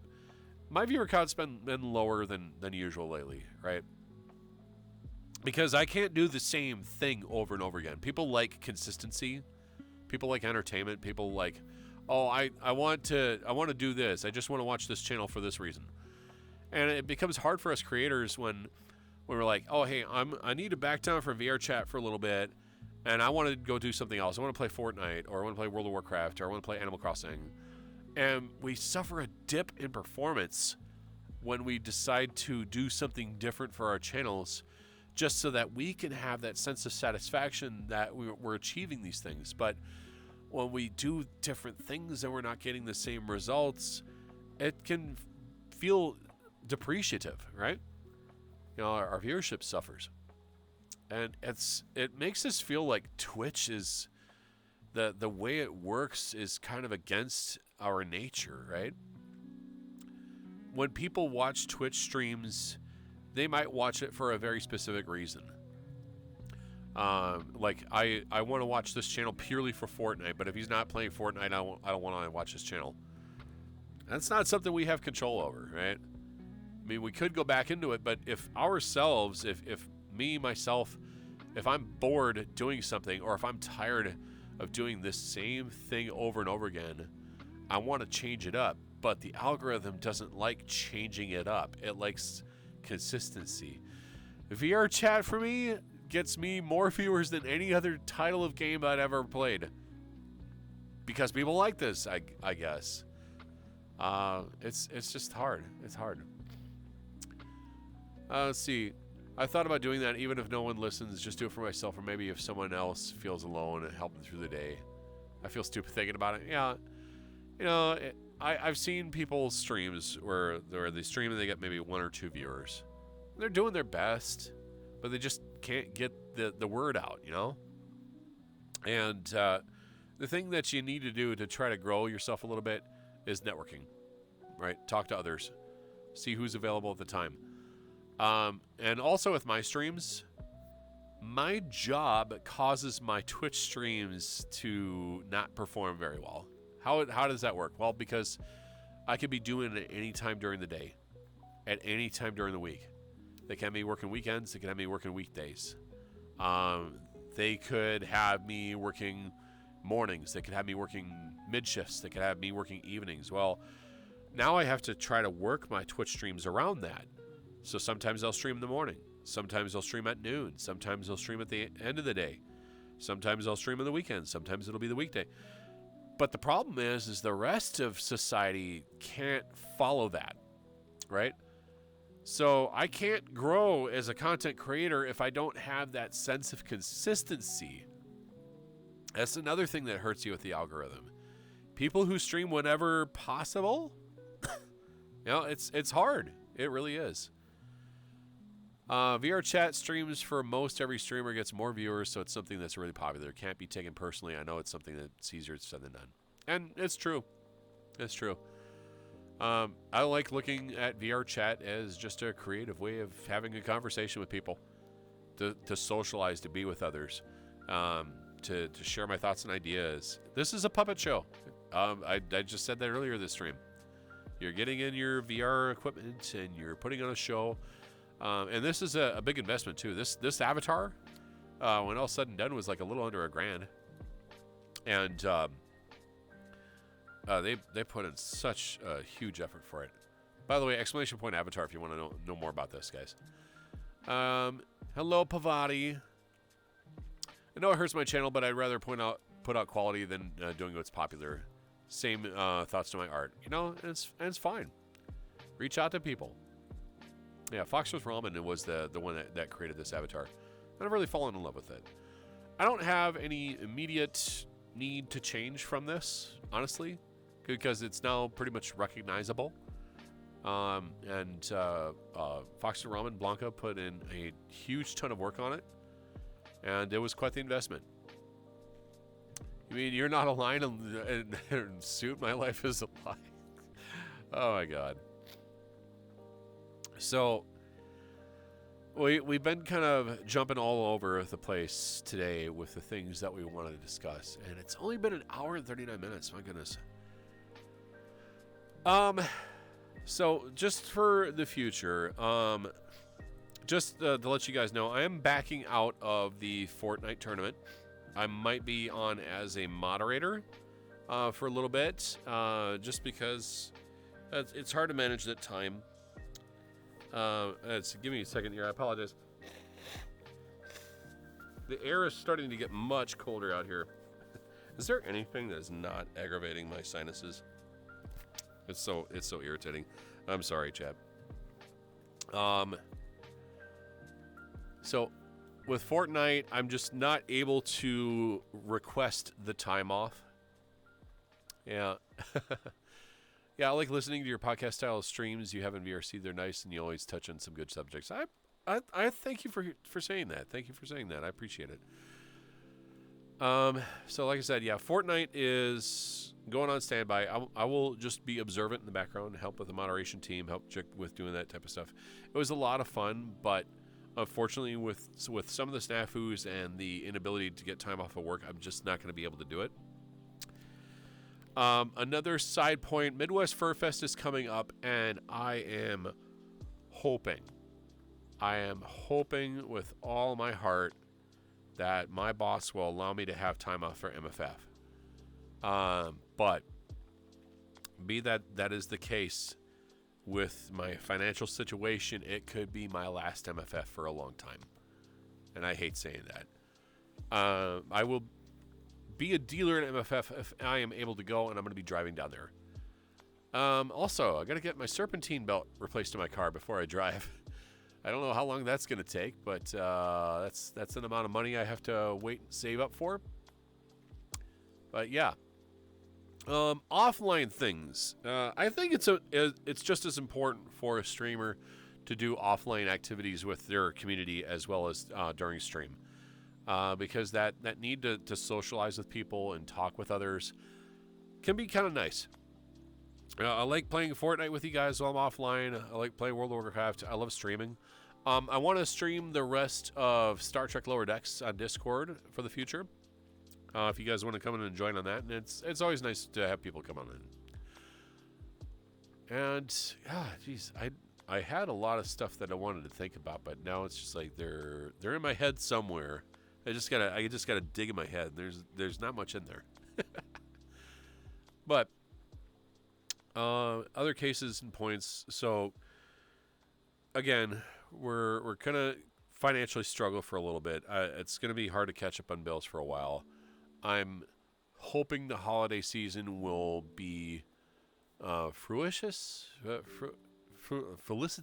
I hope it's going to be beneficial to me. Usually the store gets a little bit busier during the holidays, Black Friday especially. And you guys have heard my conversation about Black Friday and how I absolutely despise that day. As busy as it is, I don't make any more money on Black Friday versus any other day during the holiday period. It's just super busy. Hello, Jalen. Yes, you got yourself a sub, Pa. Sorry, missed movies on Discord. I got the flu shot and stuff. I was out of it. Yeah, that's fair. Yeah, getting a vaccine can really kind of hit your body pretty hard, so don't worry about it. Rooting for you, Justin. I want you to succeed. I want to succeed, too. I don't want to give up hope. I don't want to feel like I'm failing or I'm doing anything wrong. There's always learning opportunities. There's always different paths I could take. And sometimes changes are scary but need to be done. You know? The holiday season is right around the corner. It's Turkey Day first, chat. Turkey Day first. I don't really do any Christmas stuff until after Thanksgiving. But I plan on having some holiday events. I'm going to be doing other streams periodically. I will take a look at my schedule, but sometimes I'll post dates and times and when I plan on doing streams. But right now, it's unknown. So just keep an eye on the Discord. Keep an eye on my Twitter. Keep an eye on my Blue Sky. I'm on all those social media services. I forgot to post that I'm streaming up on YouTube too, but my YouTube channel isn't really all that big, so I don't kind of use it very much. I will put this stuff up on YouTube periodically. So if I figure that the stream is entertaining enough, I'll upload it to YouTube. Yeah, so I don't do Christmas till after Turkey Day either, yeah. I love the holiday season, but I just like Spooky Day first. I like Halloween. I like the deep oranges and whatnot. Halloween was kind of nonchalant. Pretty much most of what we did for Halloween was just in VR chat and talking with the community and having fun. And Eric kind of chilling, hanging out. And the Tierland. I want to go to Tierland. I think we should probably do that for the latter half of the stream. What do you guys think? Just kind of end on a positive note. How you doing, Angel? What's going on? See, my birthday is on the 10th. Oh, sweet. Happy early birthday to you. My mother's birthday was recently. Hers is on the 30th. She was quite young when I was born. My mother just celebrated her 63rd birthday on the 20th. So, yeah. Rubber Tex, hello. Time to put up the Christmas lights and hang out with Line Dad stream for birthday today. Mine's next month, same as JT's. Oh, that's right. JT is in December, I think. Your mom is 47. Your mom's Babby. That must just be me. Yeah, I'm 42, so I'm old enough to be your dad. My birthday is on the 14th of November. Cool. All right, chat. So let's go do something else that's fun, huh? How about if we go to Tierland? I think we had enough conversation about depression, anxiety, bullshit, and financial stuff. Let's just go back to Tierland. Let's see. We did that with Eric a little while. There we go. There's Tierland. Sweet. Oh yes, this is always the fun part. Beerland? You mean Oktoberfest? Doesn't Oktoberfest start in September? Isn't it a little late for that? Oh, by the way, Rubbertex, the reason why you're seeing my desktop is because Twitch, the stream camera doesn't work. They got to fix that. But this is going to work okay for now. I think this is good. Tierland, yes. Tierland. I was hoping Jar would come and say hi. But Jar is the one that made this world, and I absolutely love this place. It's so cool. Let's see. Let's go down here. We did Halloween candy on Eric's stream. I think we should probably do a different one. Oh my God. Let's see what they got here. They got adult cartoons. No, I don't know anything about that. Avatar bending powers, Asian supermarket snacks, birds, cake, candy, cereal, cheese, cursed food. Let's see. Cursed images, chess pieces, Doom Eternal Demons. I don't know most of this stuff. Oh, energy drinks. What do you guys think? Worked fine for me last night, just a few hours ago. Yeah, it just stays black for me. It just stays black. So I have my stream camera turned on. And I just have the VTuber. Like, if I go to my game only, check this out. It's just black. I have it turned on. I have it set properly. It's just black. Nothing I can do about it. Yeah, what the what? Yeah, that is really odd. So it's not working. I don't know why. So I'm just capturing desktop. Actually, no, it's not an OBS issue because everything worked fine until the update. Let's see, energy drinks. I drank too many energy drinks, probably more than I should, and I probably need help. All right, we have Red Bull Silver Edition, I think. I've never had this. Now, in my honest opinion, Red Bull is like a mixture of Sweet Tarts and Flintstones Chewables and Sprite. In which case, I will just put it at a C tier because it just comes across as like a little meh. I'm going to turn up the world audio. I like the sound effects in this world. There you go. Energy drink? Hook it to my veins. Gonna hop on a chicken on my side? Okay. If you can figure it out, Thomas, let me know. I would absolutely love to know. See, I can't stand them. It makes me... Red Bull gives you wings. Nope. Red Bull gives me a heart attack. Let's see. Rockstar. I've really never had this before, so I can't say much. I see people drink this all the time, but since I've never personally had it, it's going in the unknown bin. Let's see. What else they got here? What else we got here? Mountain Dew energy drink original. I did not know that Mountain Dew made an energy drink. I like Mountain Dew, so I will rate this purely on the fact that I like Mountain Dew. And I'll put it into the B tier or A tier. I'm gonna say A tier. A tier for me. A tier for Mountain Dew. All right. What else we got here? What else we got? What? Okay, here's another Rockstar. Pure Zero. Never had this. Don't know what this is. I've seen people drink it. I've never tried one. I'm not quite sure. Sorry, Rockstar, but you are going in the unknown bin. Yes. I need to turn my camera on. I keep hitting my desk. Ah. Let's see. What else we got here? What else we got here? Monster.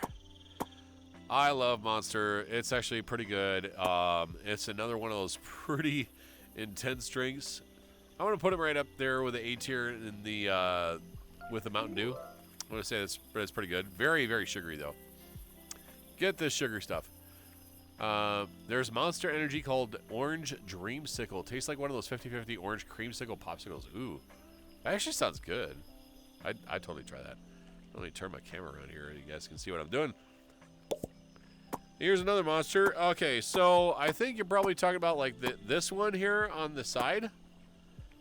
The white Monster's okay. I've never had the blue one. Orange one's good.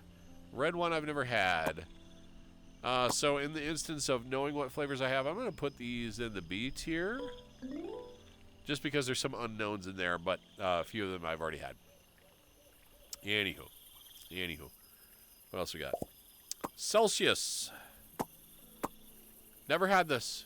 Don't know what it is. So you're going to the unknown bin. That's a lot of unknowns. Jeez. It's already 3 of them. Anywho. I missed the Rockstar Horchata flavor. They've only had it for one holiday season? Jeez. Closest I had an energy drink was 5 Hour. So, pro tip, chat. 3 hours of sleep plus a 5 hour energy does not equal 8 hours of sleep. This is coming from personal experience. Anyway. Ooh, you were saying? I called it. I'm going to put 5 hour energy into A tier. I do like the flavor now. They used to suck. But I do drink them periodically. They're not the best drink for waking yourself up. Now it doesn't really do anything. I drink 5 hour energy and it's like, okay, now I feel like I don't have to sleep. That's really all it does. C4. When in doubt, C4? I don't know. I've never had this. A lot of people have that. Let's go in an unknown bin. Yeah, been there, FC, when you're 3 5 hour energies and one Jolt Cola. Jolt Cola chaser? Holy cow. Big mistake. That sounds like heart palpitations, dude. That sounds like almost like a freaking trip to the hospital. Rain. I've actually had this. This is pretty good. I like the Red Dragon Rain. Red Dragon Rain is actually really, really good. So I'm gonna put that in the A tier. Nothing really screams S tier for me when it comes to energy drinks, though. Let's see. Close I had an energy drink was 5 hour. Yeah, 5 hour. Wow, I can't talk today. I got a stuffy nose, so it's hard to talk. Red Bull. I've had this. It's way too tart. Way too tart. So in terms of like flavor quality, not really a fan. I would say I've drank the sugar-free version of this. It doesn't do much for me. It's a C tier. Sorry, Red Bull. I've had you. You're okay. I'll drink you periodically, but it's not my go-to. What else we got? NOS. Another one I've heard a lot of. Another one I don't know. So this is number 5 in the unknown bin. Anyhow. What else we got here? Let's see. Bang. I've had Bang. New Rock Stars, by the way. The YouTube channel advertises for this. It's not bad. I like the cherry vanilla stuff. This is pretty good. So I'm going to throw this in the A tier. Bang is pretty good.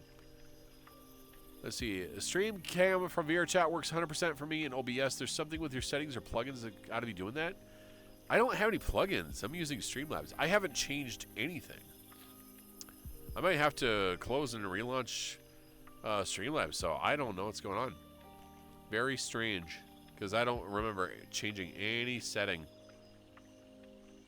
Okay. Red Bull, sugar-free. I've had this one. I'm going to rank it C tier with the other Red Bull. So, meh. Yeah, it's... So, when I go into... I'm going to pause the tier lane for a little bit. If I go to my game only, which is set to VRChat, I have my game capture, and set to capture specific window. It's capturing VRChat, and I have my stream camera running. It's set to stream, and it's just black. Might have to wipe the game capture and recreate it. Okay. So, very strange. I'll trash it. Remove the game capture. It's going to do something weird here. And then I'm going to add a new one. Game capture, add source. Game capture, adding it. And nope, it did not do anything. It's still black. It's still black. Hiding it, unhiding it. Still black. It's not working. I don't know. I just updated VRChat and now it's not working. Yeah, just cleared it out. Is it at the top of the list? Yeah, it is. I just put it at the top of the list. Uptime. Here's another one. I don't know what it is. Never had this one. Don't know anything about it. Can't really rate them. That is like 6 energy drinks I've never had. Probably a good thing. Assuring what settings in the game. I haven't changed any settings in the game. That's what's weird. It worked and now it doesn't.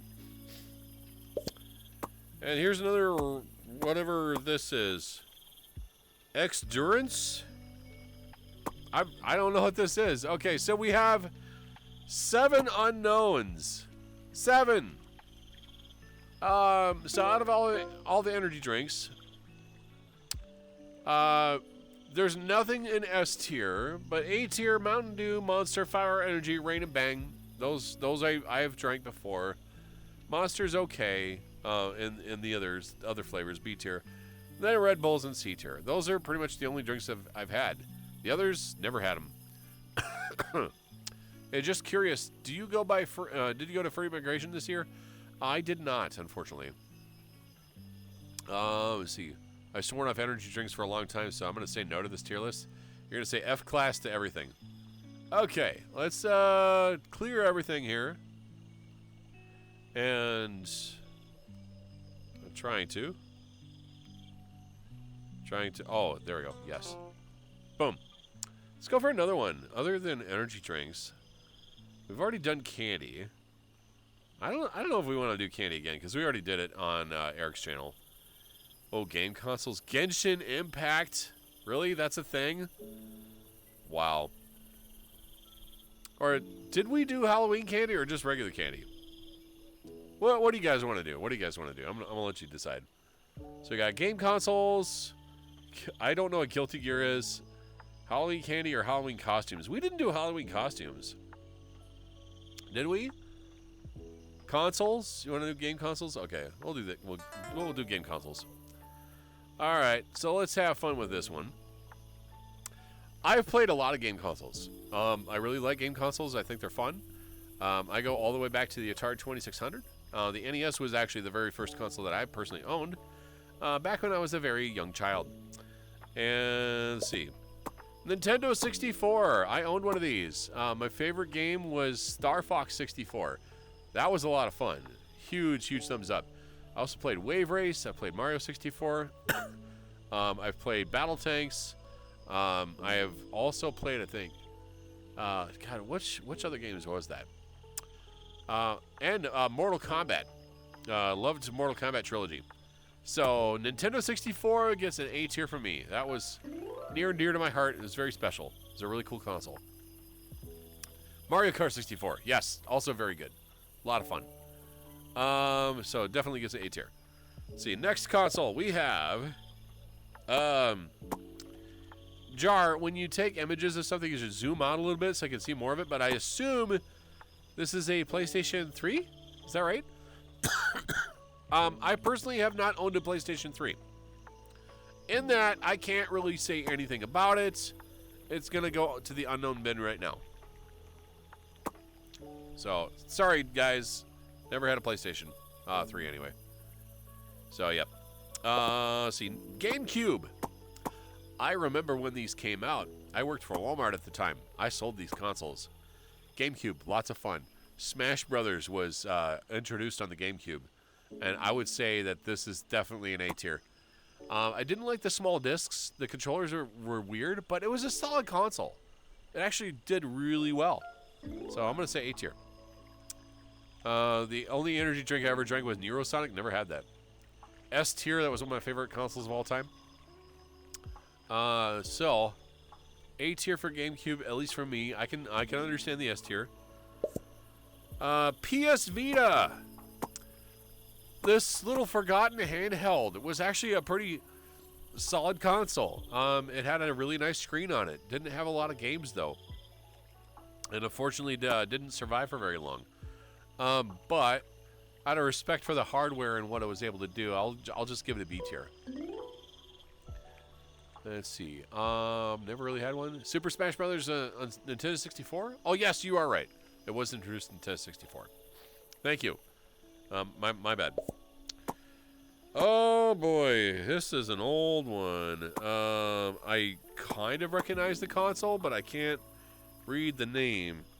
I want to say I recognize this console, but it's TurboGrafx 64, I think it is. Yeah, it's TurboGrafx. This one didn't do very well because the titles that came out for it weren't very good. So, I have kind of a misconstrued relationship with this console. I personally never owned one. It was okay, I guess. Pretty meh. You're gonna go in the D tier because you could have been better, but I think you were overhyped. What's next here? We got 35 more consoles. Nintendo DS. This was a good console. I owned one of these. It was a lot of fun. I love the dual screens. I love the stylus. This was not a Game Boy. It was his own thing and actually did really well and had a lot of fun titles for it. It was a pretty solid console, very small. You could fit it in your pocket. Worked really well. A tier. Definitely very good. We got your back, bud. It's okay. Appreciate it, Angel. All right. Xbox. I've never owned an Xbox ever, but I've used their controllers because the Xbox controllers actually work for PC. Now, here's a funny fact, chat. Interesting fact. The very first Xbox that was introduced wasn't actually a console being on display. It was a Power Mac G5 running Xbox games in an emulator. It's true. Xbox, its debut, I'm gonna say is okay. It did get much better later on, so I'm gonna give it a B tier. And with the PlayStation 3, let's get it out of that unknown bin here. I'm gonna Jedi Force some of it here. All right, PlayStation 3, I'm gonna put this at the B tier because I know little about it, but I think it did really well. Xbox 360, specifically for Castlevania Symphony of the Night speedrunning. Literally zero other reason. That's totally fair. Symphony of the Night actually has some very interesting bugs. It's really cool. Oh, the Game & Watch. This is old school console. You would actually see the Game & Watch character on Smash Brothers. This is very, very old. It's one of the very first types of consoles that people played on. A little bit of an old classic. Not many people know about this one, but it has a very rich history. And just in honor of this console, I'm going to give this one a B tier. See, retro hardware, yeah. It was basically like if Tiger Electronics didn't suck. That would be the Game & Watch. Another Xbox. I don't know the versions of Xbox. I just know that they're okay. Never owned one, never played on one, but I'm going to give it a B tier because I like their controllers. For a short time, I was 10th place on the NE Plus leaderboards. Nice. Oh, Aaron, do you know about the glitch, the nuclear glitch? Basically, there's a glitch that you have to do combining some cards and spells with a certain character that you basically deal 10,000 damage instantly to anything on the screen all the time. It's pretty crazy. I'll have to look that video up for you. 3DS, the successor to the Nintendo DS. The 3D was more pseudo. It was like two screens, and they were kind of in polarity with each other. You end up getting a dual effect. It was really hard in the eyes, though. It was a cool idea, but I think this thing gave me more headaches than anything else. But and such, I'm gonna put this in the B tier. Yeah, I know of it. It's different Castlevania. Okay, good. I don't know the different versions of Castlevania. They're all the same to me. They're all cool games, though. Except for the original one. Very different. Nokia N-Gage. Oh, my God. How many people know about this one? This played Doom poorly. And it was also a phone and a handheld console. It was trying to do something that it was not really good at any of those things. So Nokia went for an idea. They tried something different. I give them credit for getting something together, but in the end, this thing was kind of like garbage. So it's going to go in the D tier. Anyway. The 3D of the 3DS just made games fuzzy. That's all it did for me. Yeah, especially for me, where I had visual diplopia, so it just made things worse. Alrighty, we got Super Nintendo. I love this console. This was great. I played all sorts of games on it. Mortal Kombat, Super Mario World, Mario Paint. I loved using the Game Genie with this thing. And this was all around one of my favorite consoles of all time. I played Super Mario Brothers Yoshi's Island on this one. So many great classic games, and it was a solid console. This thing was a beast. S tier. It is going to go straight into S tier. Super Nintendo, so many memories, and it paved the way for the entire gaming industry. It was one of the best console gaming stations of all time. Super Nintendo definitely gets an S tier for me. Yeah, S plus plus plus plus plus plus. I agree. Yeah, Super Nintendo, awesome console. I got nothing bad to say about it at all. Here we go. Next, looks like this is a Neo Geo. Haven't seen this one in decades. It was a little ahead of its time. Didn't have a whole lot of support. It was okay as a console. Had some problems. I'm just going to plop this in the C tier. Don't know too much of history about it. You probably have to ask James Wolf on it. Anyway. Oh, the Sega Genesis. Sega does what Nintendo don't. It was a bullshit marketing campaign. But blast processing means absolutely jack shit. But the only reason I played the Genesis was for all the Sonic titles and Golden Axe. Golden Axe was really cool. It had Mortal Kombat, which was an inferior version to the Super Nintendo, but it had blood, damn it. I'm going to say Genesis is going to share a spot with the Super Nintendo as S tier. Let's see. I've seen people who submitted their first playthrough of the game as a speedruns. There's no wrong way to speedrun. Interesting. I remember the time my bro did Rainbow Road shortcut and it was fun. Cool. Still have mine along with all the add-ons. Cool. Jurassic Park game for the Genesis is fun. I agree. Love the sound chip of the Genesis personally. Yeah, it was very different. Let's see. 26 consoles to go here. Holy shit. Here's old school, the oldest of old school, the Atari 2600. I remember playing on this when I was a wee lad. The games for it were kind of, let's just say they were the fundamentals. They were very basic, rudimentary, I would call them. But yeah, Atari 2600 pretty much was during the time when console gaming was the roughest. And there was no set of quality. People would make games for consoles all the time that were just shit. There was a couple good ones here and there, but yeah, Pong. Pong was not the first. But in honor of this console, this ancient being, believe it or not, a Genesis controller actually can plug into this. So we're just going to plug that into A tier. Oh, a Genesis controller also works on a Commodore 64. But yeah, Pretendo. Atari 2600 had something near and dear to our hearts, and let's not talk about the E.T. game for that thing that was buried in the desert. Anyway, regular Nintendo, the regular Nintendo. This was the NES. This was a classic. This was a foundation for everything we knew and loved when we were growing up. The original Super Mario Brothers, that was the sequel to Jumpman, technically. And then this basically shaped the way for the future. This brought the entire gaming industry out of the gutter. This was the original. This was the best. It succeeded the Atari 2600, but did things so much better in every way, shape, or form. Now, there's a little bit of history behind this Nintendo. Duck Hunt Mario, yep. Pro tip, do not ever blow into your cartridge. That was extremely bad for it. Your spit can crystallize and cause signal issues and is corrosive and can break away at the metal on the connectors. If you have to clean it, use an alcohol swab.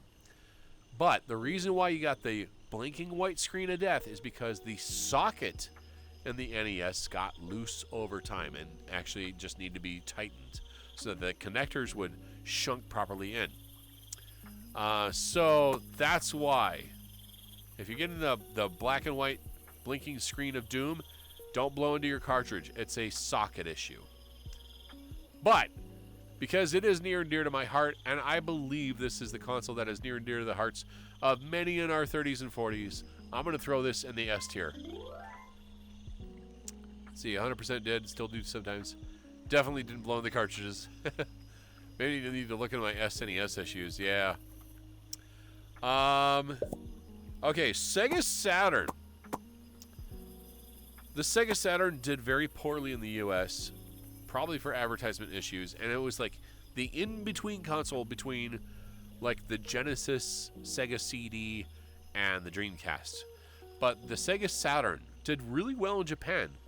They had a really awesome advertisement campaign called Segata Sanshiro, and it brought the Sega Saturn out into the open and was actually not a bad console. But just due to the lack of interest in the US, I'm just going to throw this in the respectable B tier. I think it could have done a lot better. Mainly gives a very dark, sometimes super warped screen. Can't see anything. Audio plays fine. Oh dear. Didn't know what I'm saying about conflicts with the mod settings? Okay, might want to whisper a moderator then. The Segata Sanshiro commercials were all great. They were very good. Is it a problem with a video cable or is it port maybe? Yeah, I might have to try to help you out with that. Oh, by the way, my Sega Genesis, when I stopped playing with it and I wanted to retire it, I gave it to Furry Migration so that their arcade could have a Genesis console to use for people to play. I hope people enjoyed it for the time that it was able to continue on through its lifespan. The console is over 20 years old. Anyway. Oh, what is this? Oh my god, the Sega Master System. Holy shit. I personally have not had the chance to play on this. This is pre-Sonic era. I don't recall if there was ever a Sonic game for the Master System. But this is the precursor to the Genesis, so this is like on the lines of what the NES was. It didn't have much time in the light. Very little is known about this. You'd have to look up all the history articles. Just because it's kind of an unknown, but we know the company. I'm going to throw this in a B tier. Just because, yeah, I forgot the console existed. Yeah, it's old school. It's old school. Not many people did. The NES way overshadowed everything in the industry. In fact, even while the Super Nintendo was selling, people were still using the NES because that was still such an awesome console. Imagine your previous generation console still catching up to the current generation console because of how good it is. Nintendo was basically drowning in their own success. The Sega Game Gear. This was a solid console, except it ate through batteries like nobody's business. There's one portable Sega console that did worse than this. Game Gear was okay. They have a lot of portable Sonic titles. It was fun. It had some really cool sound. It was actually a decent handheld. I enjoyed this one. But because I don't think the games were as clean as their console counterparts, their regular console, not handheld, I'm just going to throw this in the B tier. It's respectable. So I would say S tier is amazing, awesome. A tier is really good. B is respectable. C is eh. D, you're kind of, disappointing me. F, get the hell out of here. And then, thankfully, nothing in the trash tier yet.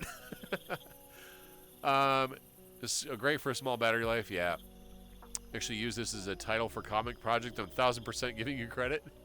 I don't know, but I can figure it out. But Luke goes, that's awesome. All right, this one, it's an SNK portable unit. I don't know much about this. I'm sorry. This is going to go in the unknown tier. Never really touched that one. I'm sorry, I have no idea who you are. I feel so bad throwing stuff in the unknown tier. PlayStation 2. I believe this was like the beginning of the God of War series. Very solid, reliable console. It did much better than its predecessor. I think this was a pretty solid console. I love the controllers, love the joysticks in there. The games were fun. Final Fantasy was fun. Hell yeah. Sony got themselves on the market, and they did tremendously well. I'm going to give them an A tier. I think they did really cool. By the way, the little PS symbol on the front of the console. You could actually rotate that if you rotate the console from horizontal to vertical. Let's see. Hello, Yuki. Did I miss Serious Combo? Yeah, it was the first 2 hours of the stream, hun. How are you doing? I know you're sick with the flu. Let's see. Beyond Good and Evil, Prince of Persia, and Sands of Time. Yeah, Prince of Persia was fucking awesome. I love Prince of Persia. This is, I believe, the PS5. My little brother owns one of these. My nephew has this. They play tons of games on it. They had Mortal Kombat 9 on here. It's pretty solid. It's a hefty system. I don't own one of these per se, but I think they're pretty good. So I'm going to throw that in the A tier. I'll just give that an A tier. RPGs in my jam. I still don't have one. Yeah. Have the console, need TV though. All right, what else we got? Game Boy Advance. Also, nice little solid, reliable handheld console. Had a lot of fun games. I played Yu-Gi-Oh! On this thing. Pokemon was definitely fun. A tier. The Game Boy Advance was really built very well. I got nothing bad to say about it. You're better now. Voice is still kind of weird. Oh, I'm getting like a little bit of a sniffle today, Chet. I don't know what's going on. PlayStation Pocket.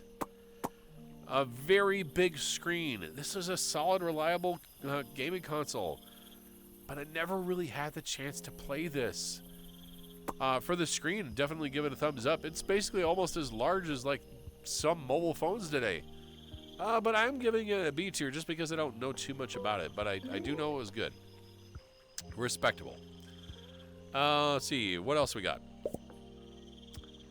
I believe...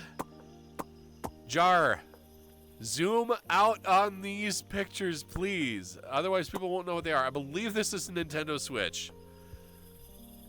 See, dramatically throws a Battle City dual disc in my arm. Sonic, I challenge you to a duel. Couple levels of drama. I draw all 5 pieces of Exodia in my first turn. I win. Yeah, I think this is a Nintendo Switch. So that's my guess. Now, I own a Switch. Works really well. Plays solid, reliable content. Games are fun. But I'm giving it an A tier, not necessarily an S tier. My issue with the Switch is the controls that attach to the thing. They're so tiny. They're too tiny. I have to have a regular controller. It's the only thing that's preventing from getting to an S tier. And I played too much Animal Crossing. Switch speaker holes in the right spot. Yeah. Let's see. What else we got? Oh. I want to say I know the name of this console. And I'm going to feel stupid. I think it's... God damn it. Tell me what this is, chat. I've seen this before. I've played on this before. But I remember playing this, like, I was like 5 years old. It was an older console at the time. No, it's not a Saturn. It's way older than that. This is like a 40-year-old console. God, I'm going to feel stupid because I can't read the text that's on here. I can't read that. Lucas. ColecoVision. Oh, that's it. That's it. Yes. ColecoVision was one of the competitors to Atari, but these controllers suck ass. You basically had a handheld controller and you had a little dial and a number pad. It was before controllers were like really a thing, so you were basically like playing on a phone on a gaming console. It wasn't really that good. I do remember it, but it's gonna go to the C tier. It's gonna go to the. It was okay. Did you miss anything? Yeah, we missed kind of a 2-hour rant in the beginning of the stream. So what else we got here? Xbox, original Xbox, I think, right? Or is that Xbox 360? I don't know. Decent console. I think Xbox did really well. People were like skeptical at first because of Microsoft releasing a console, but as it turns out, it's nice. Yeah, it's the Xbox 360. I'm gonna say B tier. I like their controllers. I'm gonna give them a thumbs up. Let's see. Otherwise, I really haven't played a whole lot of Xbox games. Yeah, and there's the other Xbox. It's gonna go in the same location. The Red Ring of Death, though, is the only thing that's preventing it from getting the A tier. I know that was an issue. The Red Ring of Death was a thing. Yep. Nintendo Wii. This could play GameCube games. It was backwards compatible with those. Actually was a really solid console. I didn't think about using motion controllers like that, but if you think about it, it was like a precursor to like the controllers we have for VR. Fun fact, chat: when one of the controllers died on our PlayStation, or no, excuse me, when one of the controllers died on our Nintendo Wii, Aaron gave it to me and said you can do with it whatever you want with it. So I mailed it off to Jonathan Paula. So John Paula, Jory Karen, and Riley McElwain on is it a good idea to microwave this? That's the controller I sent them. Look it up on YouTube. Is it a good idea to microwave this Wii remote? You'll find the video. I mentioned there. Go check it out. Give John Paula a thumbs up for me. But yeah, Nintendo Wii console, super cool. Love it. This is wonderful. Thumbs up. I'm gonna give it an A tier. So, here's Space Duck. Did that quack not go through? Unless I missed it. Takes a swing, the controller falls out the window. Yeah, that quack, by the way, that came from the Macintosh. That was one of the original Macintosh things. All right, here we go. What else we got here? Ooh, I think this is a different kind of Atari, but I'm not sure. Was that Atari 7200? I could be completely wrong on this, and if I am wrong, please correct me immediately. 7800. Thank you. This thing was weird. It was the successor to the 2600, but its power brick was a monster. Oh my god, that thing was so huge. It was a terrible console. Hey, Booster Helix. We're just trying to give ourselves some happy stuff to do because we've been dealing with financial struggles lately. But anywho, the Quackintosh. Oh, hey, Rubbertex, I got one for you. The Macintosh, it's an acronym. It stands for Most Applications Crash. If not, the operating system hangs. David Pogue taught me that one. This console here is weird. But I'm just going to throw it in the C tier because it's kind of meh. What else we got? Commodore 64 had a big power brick. Yeah, I did. I'm sending that to engineering. You go ahead. I'm not taking credit for that. You can just have it. This one, PlayStation 4. Also pretty decent. I would say it's an okay console. I haven't played on it too much. The game hardware is a little bit more powerful, and that's about it. Then you had the PlayStation 5, which replaced it. I will give this a respectable B tier. Thank you for the anime wow for 50 bits. Thank you, thank you, thank you. I appreciate it. Let's see, PS4, so many good memories. Yeah, fairy tale. All right, let's see what else we got here. This thing, I have no idea what this thing is. What is it? Looks like a radio. This is a gaming console? Does anybody know what this is? I have no clue. I don't get it. What is it? No. Never played this. Don't know what it is. Looks cool. But it's gonna go in the unknown tier for now. Let's see what else we got. What else we got here? Let's see. Oh, here's another type of bonkers console. I don't know what this is either. I think it's probably related to the last one, but this is gonna go in the C tier. I would probably recognize it if I see it in person. NEC, yeah. NEC, God, I forgot they actually made a gaming console. Holy shit. And we got another Xbox. So many Xboxes, so many PlayStations. It's hard to keep up with this stuff. At what point do we differentiate between a gaming console and a computer? I don't know anymore. B tier. B tier. Oh, the original. Gotcha. Let's see. I remember those. Grandpa called them VCR. Dreamcast. Oh my god. Sega Dreamcast. I have so many memories of this. Sonic Adventure and Sonic Adventure 2. I definitely played. Sega did not like what I did with this thing because I worked as a volunteer with Interact at the time, and they sent me out testing hardware to be able to export their games. Now, Dreamcast has a proprietary disk type called GD-ROM, which they were able to, with a modified DVD player, read GD-ROMs to get data onto the computer. But when Interact was trying to, program game short codes for the Sega Dreamcast, they had to export it through a serial port on the console itself, which took forever. Took hours. And then they had to go decode the game, figure out where stuff was, and then program codes for it. Dreamcast is definitely an S tier. Sonic Adventure, I love that game. I got all the emblems. I raised my Chow to maximum level. I loved my VMUs. But I was pissed that I didn't get any rewards for getting all the emblems. I felt like my time was wasted. But I'm going to give it an S tier anyway. Because Dreamcast, good console. It was actually the last good one that Sega had. The PlayStation 1 and Nintendo 64 have a baby, you get the Dreamcast. Just look at it. You need to find a disk drive that can read GD-ROMs. Yeah, you can modify a DVD player to read GD-ROMs because the DVD-ROM drive's laser is fine enough to can read that, but it's a proprietary type, so you got to do something weird with it. Jaguar, the Atari 64 Jaguar. This is a big old piece of shit. Didn't do very well. It was overhyped and underpowered, and it was kind of meh. C tier. That's all I got to say about that. What else we got? We got 4 consoles left. The original PlayStation.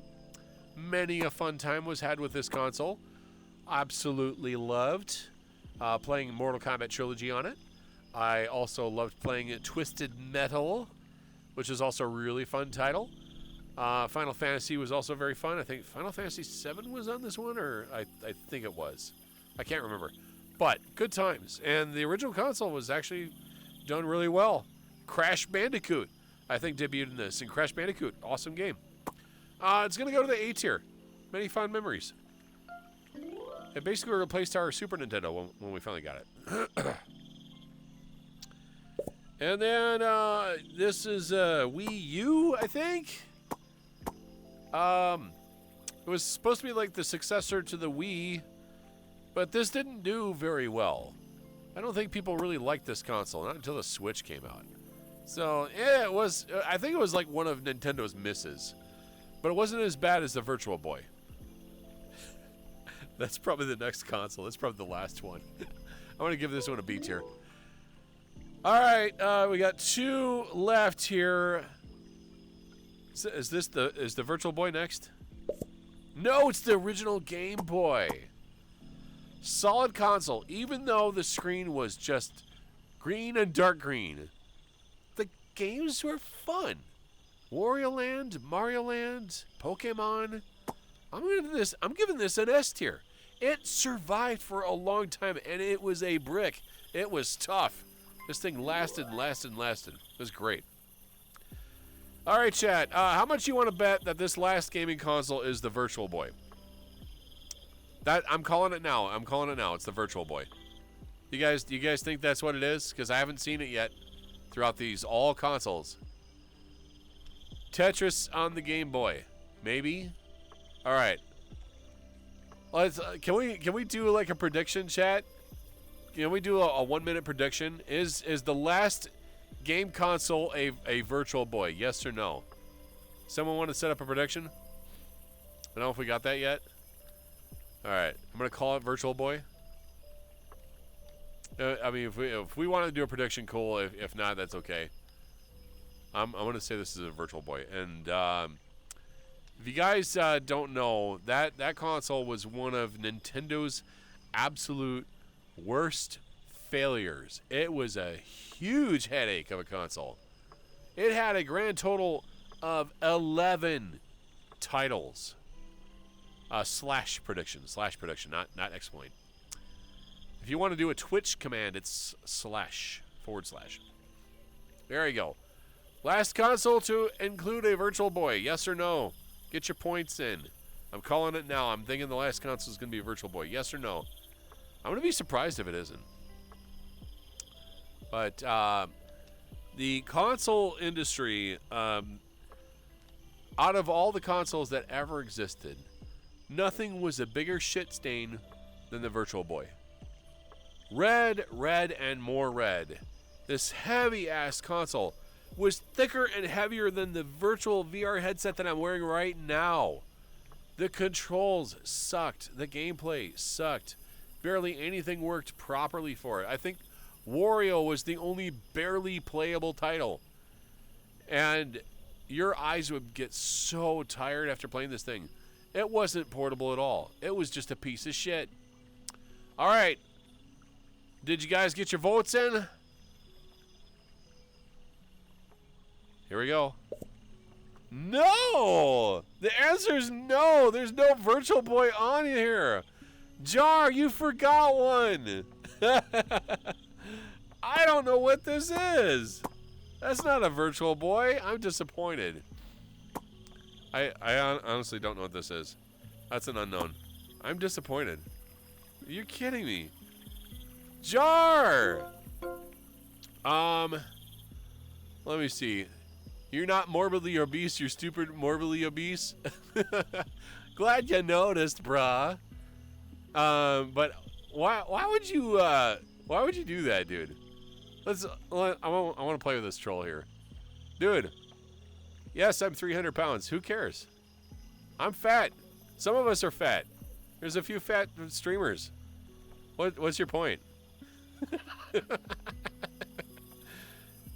I could probably step on you. You wouldn't be able to breathe. Get out of here.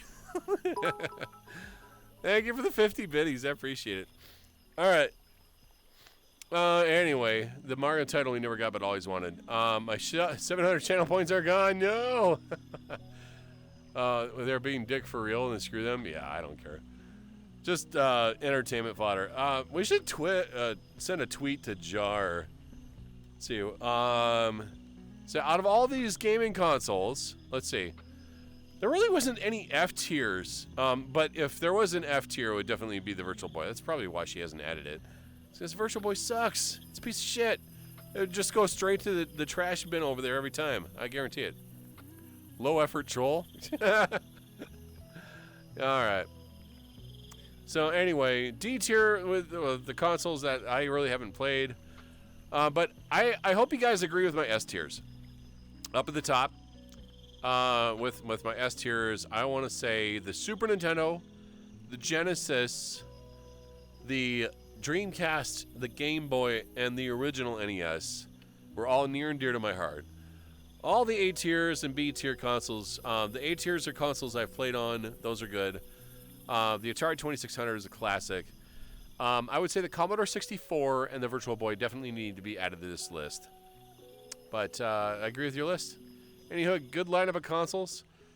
And in reality, is there really any console that's a failure other than the Virtual Boy?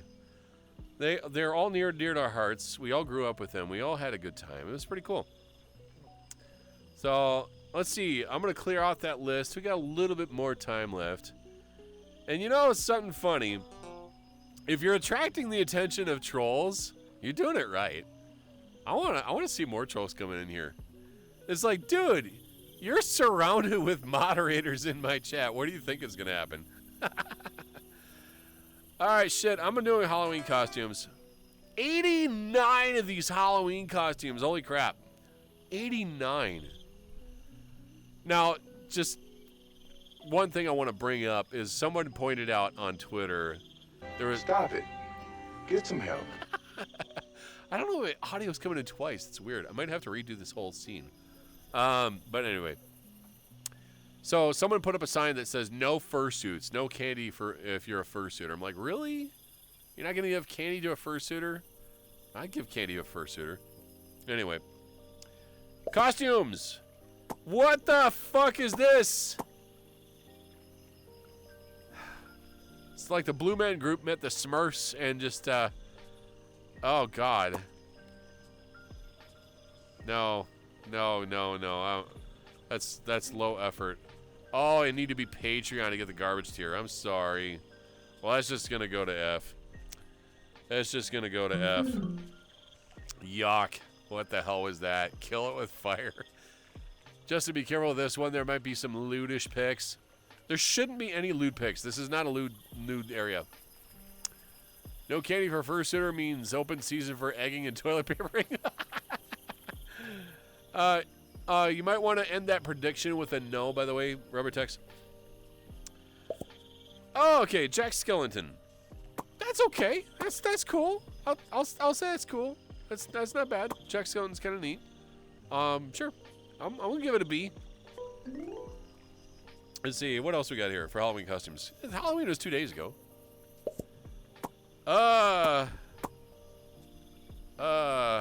Shrek.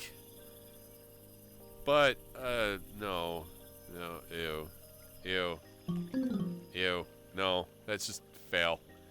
Ick. How are you doing, Lions? I'm okay. I'll be better. Had a house that said no gay children. What? Really? So stupid. Low effort stupidity. Epic fail. No Shrek. Shrunk. Shrunk. It's a little better, but also a little cursed. I'm gonna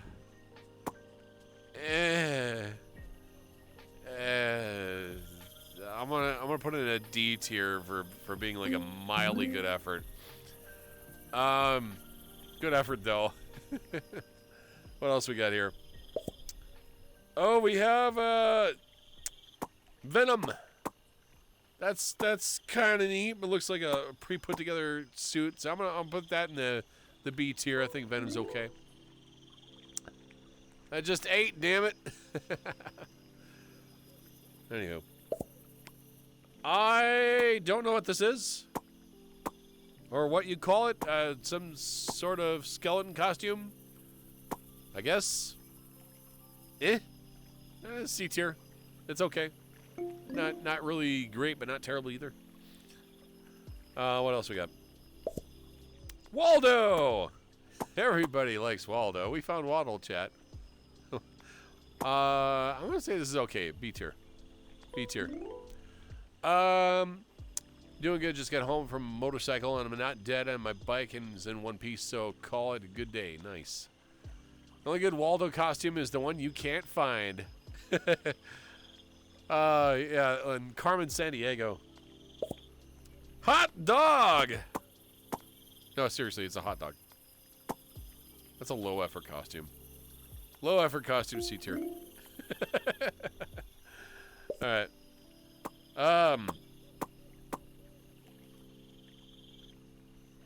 I'll let you guys think of what this means because D tier. I don't know, weed baby. I don't know what that's all about. Michael Myers, which is a relatively easy costume to produce. Just get yourself a jumpsuit, a knife, and a faded William Shatner mask, and you got yourself Michael Myers. Oh, B tier for effort. Oh, let's see what else we got. Oh, cotton candy. You want some cotton candy? I guess. I'm just gonna put D tier. Some of these just don't impress me. Has Ken come up yet? No, not yet, Matt. If it wasn't for weed, nobody would know that piece existed. Doesn't live there. When you're born in Colorado.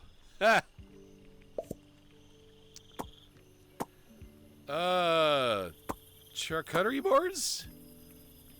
That looks like a low effort costume.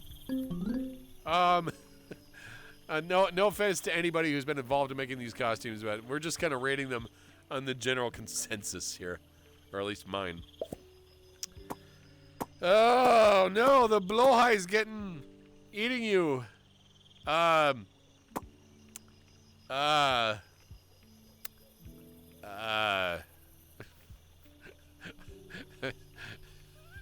It is kind of terrifying.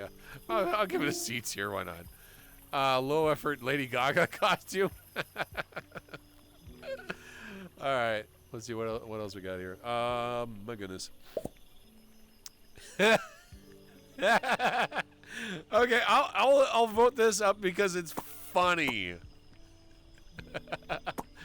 Walter White. Okay. I'm going to put this in A tier just because I find it funny. Halloween costumes don't always have to be scary. They can be amusing too. I had a friend who wore a formal tuxedo with a sign hanging on him that said sorry in a formal. It was a formal apology. Oh, that's funny. I like that. Don't watch the show and I still get that Breaking Bad costume. Yeah, nice.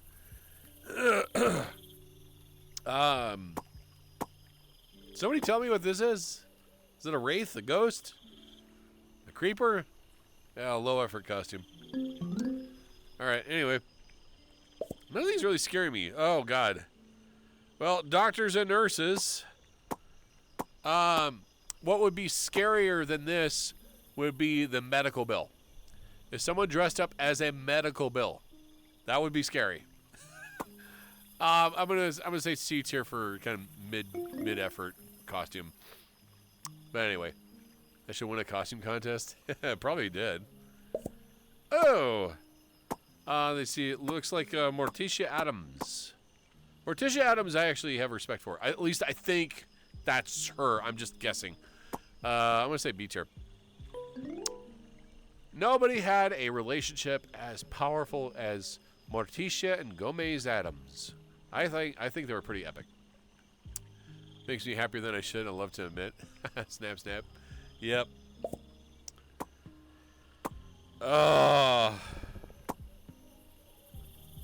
America.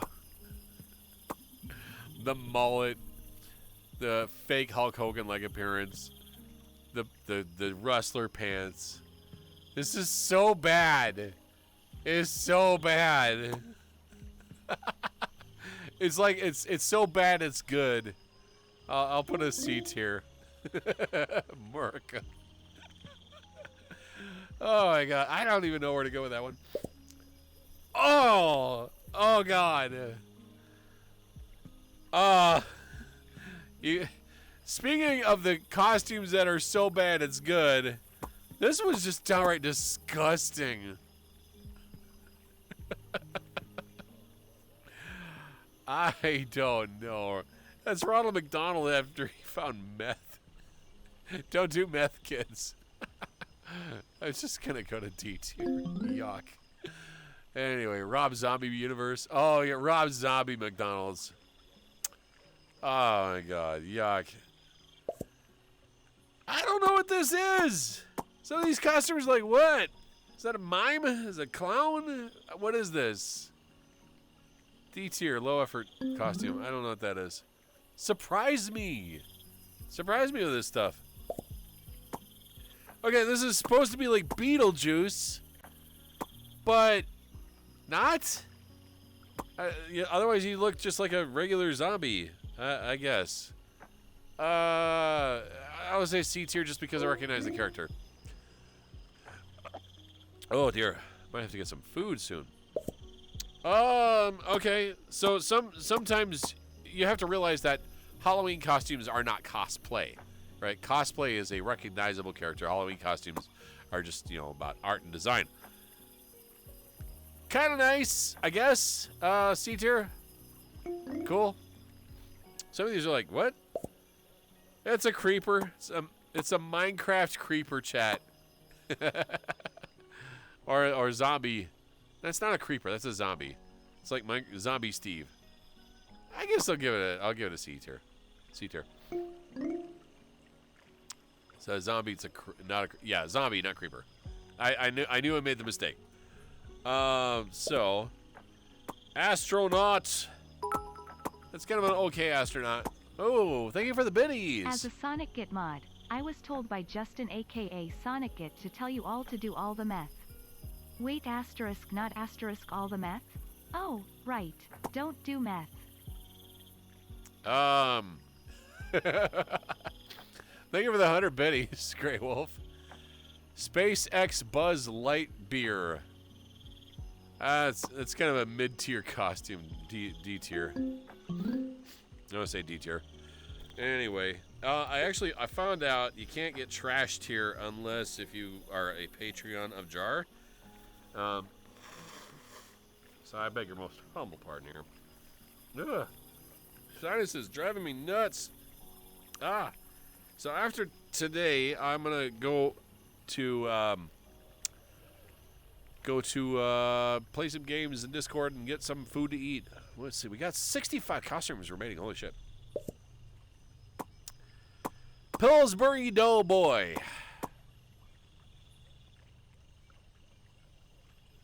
Is it cool? I don't know. It's the Doughboy. It's I'm gonna say that's mid. It's a mid. Not really been impressed with like any of these costumes. I think my best costume was last year at my job. I wore a white shirt and told my boss I had it. And later at night, I was back in the throwing trash, tore it up behind the dumpster, and put makeup and stuff and fake blood on it. Added a bite mark to my arm. I went inside 10 minutes before it, and on my shift, and I told my boss some crazy homeless guy came out, lunged at me, and bit me, and then he backed away from me so fast how his face turned white. It was so funny. Oh my god. Oh jeez. Wow. He's the Stay Puft Marshmallow Man. Gonna roll off now to shower, do more birthday stuff. Catch you later, Justin. Wait, whose birthday is it? Whose birthday is it? Real quick. What? I appreciate you coming in, Rubber Tex. Is it your birthday? Oh shit, dude! Happy birthday to you! Let's get Hearts and Chat for Rubber Tex birthday party, eh? All right. I hope you have a fun time, dude. Thanks for coming in. You're such a sweetheart. Hearts and Chat. Wish Rubber Tex a happy birthday. Oh my goodness. Oh my goodness. It's a baby burrito. It's a baby but a burrito. Does that look tasty, chat? Would you eat that? Eat a baby meat burrito? No. I want to say C tier just because it's funny. Yeah, you too, line friend. Hello. How you doing, Justin? Had to do something with those leftover baby back ribs. There you go. Happy birthday, man. Now everybody knows. We should spy on Rubber Tex later. They got this from Photo Bucket, and then they put it in here, and then your meme. Full of baloney.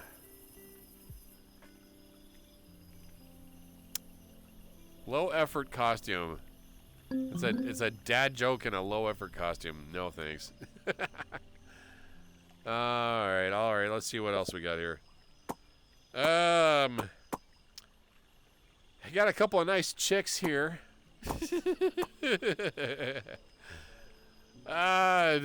Low effort costume D. Sorry.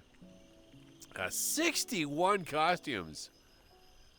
Already spotted me legally observing from not threatening way. Oh my god. Call me when there's sexy roosters.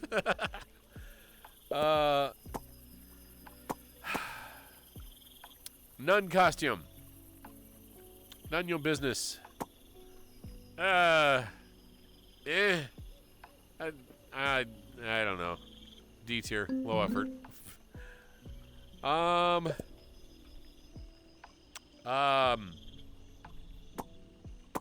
Someone want to explain to me what this is? Is that a Norwal? It's a Norwal costume.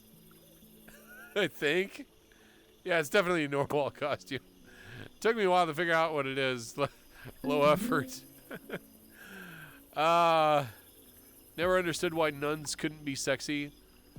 Yeah, well, okay, so the whole thing is like nuns in the religious sects, they're not meant to engage in anything. They're not meant to engage in relationships. You're supposed to be celibate when you're doing that stuff. So that idea of something being forbidden, like, a sexy nun is a forbidden fruit, you can look but can't have type of thing. It's a bullshit concept. But anyway, don't do crack, kids. This is the worst Big Bird I have ever seen. That looks like Big Bird after not sleeping for a month. Oh my god. That's just F tier. That's just downright gross. Deep breath and sings Narwhal song. No! No, I don't want to have that earworm in my head. This dude would be wrapped in tinfoil. That's not really a costume. Low effort garbage costume. Sorry. F tier. Anywho. What else we got? Okay. This one I am not showing.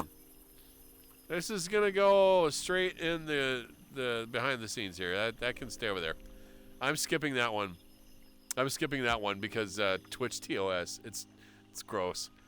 Anyway. Oh, a Venus flytrap. Kind of a mid. Kind of mid. I want to put that middle. Let's see. What else we got here? What is this? Captain Underpants? Is that who this dude is? I don't know. Somebody tell me who this dude is. Yes? I actually guessed correctly? Holy shit. A weird costume, to say the least. C tier. I've never been a fan of that comic. Oh, it's Wacko Warner. So Jess Harnell, I believe, voice acts Wacko Warner, and he got his idea from like the Beatles. So he took like their accent and kind of warped it in a very high pitched way. So that's how he made up the voice. And Wacko Warner, very cute. I like that idea. I like being goofy. It's kind of I'm gonna give it a B tier. I do like the Animaniacs. I think they're cool. And I did get to meet Rob Paulson back in 2007. It was a long time ago. Such a good guy. Okay, so it looks like a Devil Bride type of thing.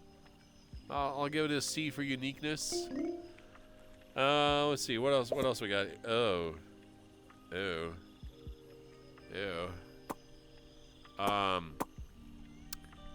It looks like what happens when you cross the Joker with Peter Griffin. D tier for effort. Let's see. Rob Paulson came to Fanix this year. Yeah, he's doing pretty well. Want to know how I grind my gears? God. It's a fork and a spoon. Fork and a spoon. Low effort costume. Meh. D tier.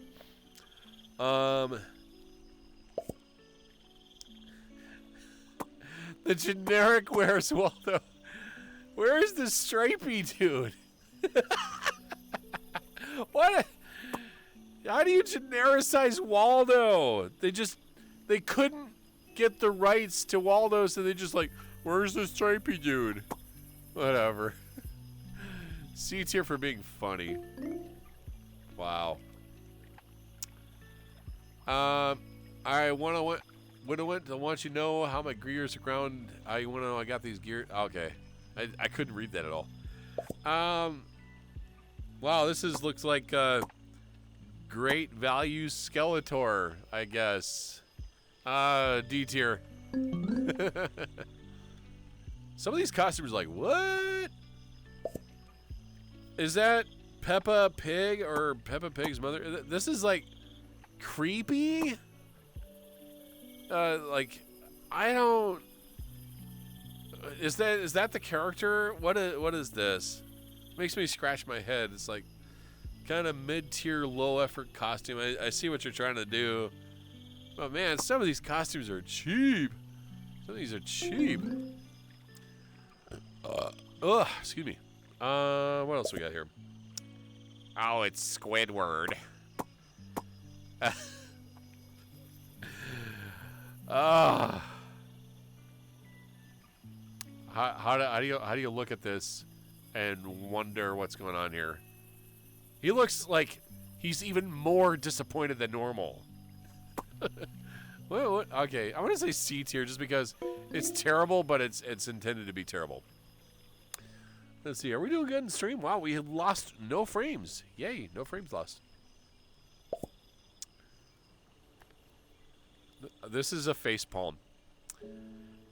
You guys want the shittiest possible costume? This thing, whatever this is. Why would you dress up as the toilet? Why? So stupid. F tier. Literally the shittiest costume ever. Yeah. Soltec had probably put it the best way I could. I don't think I would want my kid walking around just as a toilet. That sounds like a go and get drunk party type of costume. This isn't a costume. A traffic control agent?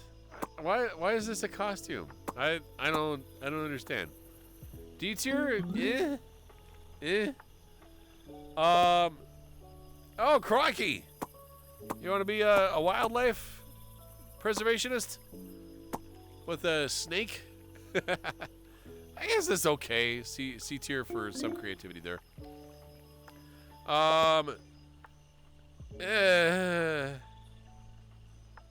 I don't know what they're going for with this, but this is gonna go in the I'm not looking at this thing. Some of these are awful. I don't even know how they got in there. Clowns. Fun fact, I dressed up as a clown when I was younger. Had the wig, had the face paint, had the stupid costume. Yeah, clowns are easy Halloween costumes when you have nothing else to do. Go and be a clown. Okay. Can expect that much. Crossing guard, probably no one gets you in trouble. Let's see. Speaking of the booze Lightyear, the beer Lightyear, here's another low effort costume. Very low effort. But it's also kind of funny, so I'm going to give it a D tier. Man, so most of these costumes just suck.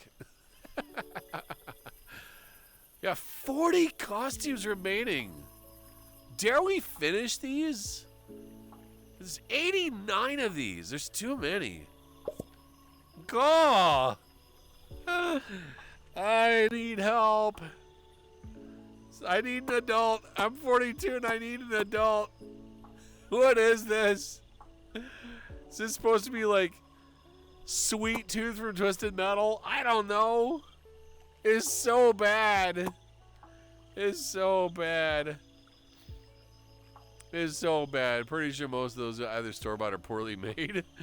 I don't want to say most of them are. Oh god. F tier. That just sucks ass. Mullet? Mullets are garbage. I hate mullets. Except Joe Dirt. Joe Dirt is the only one who's allowed to have a mullet. This is Butterworth's. Yeah, store-bought, low-effort costume D tier. Yeah, you're a bottle of syrup. Nice. Okay. He-Man, except, well, you got the body type for it. I guess not to body shame anybody. The hair, though. The hair. It's so crazy. That's kind of D tier material. What else we got here? Ew! I'm kind of impressed, and let's see, like a nurse, but blood. All right, we're gonna kind of speed through these. I guess exotic dancer, fairy, something. I don't know. Low effort. I'm gonna speed through the rest of these. What is that? What is this? This is what? Okay, somebody tell me what this is. I think I kind of recognize what these are. Squid Games? I don't know. Is that what it is? I don't have a budget. Let that nurse draw my blood. It's called JPEG Sonic. Oh, jeez. I don't know what this is. It's something D tier. Wow, we're going off the edge of the board. There's too many. Oh God, Jonah hates these. It's a minion costume, but C tier, I guess. Banana or something. Here's another kind of stupid low effort costume. Like, the aliens are taking me. We've seen these all over the place. Meh. What else we got here? Oh.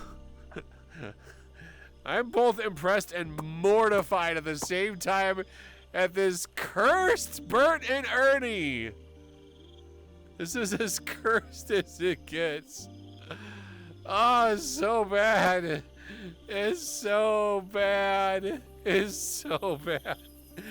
Oh, this goes straight to F tier. Yuck. Oh, God.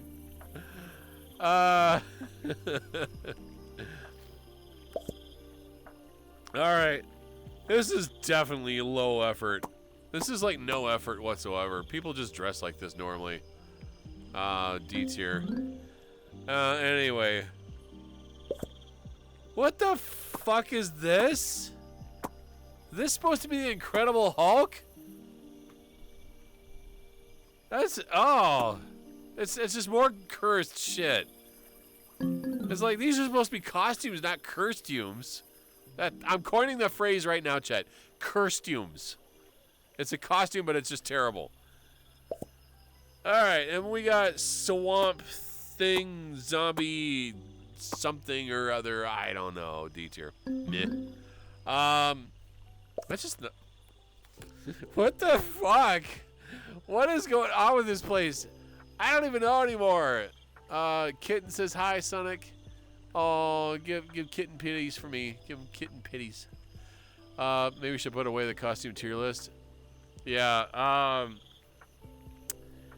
This is like I don't know what to say about this. You guys want to see another cursed costume? It's a husband and wife sharing a single bra. Yeah, yes or no if you want to see it. Yes or no if you want to see it. Just asking. You guys want to see that? Yes, no. I don't know. It's just so dumb. It's so dumb. Let's see. I'll just put this over here for now. What else we got? More curstumes. SpongeBob and Patrick. It's so bad. It's so bad. You like seeing things? All right, you want to see it, guys? Here it is. This is so stupid. It's dumb. It's so dumb.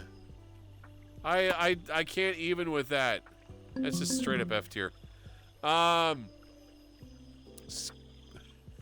SpongeBob Patrick. All right. Chill vibes. So apparently this is a costume for edible gummies. Low effort, D tier, meh. I don't know.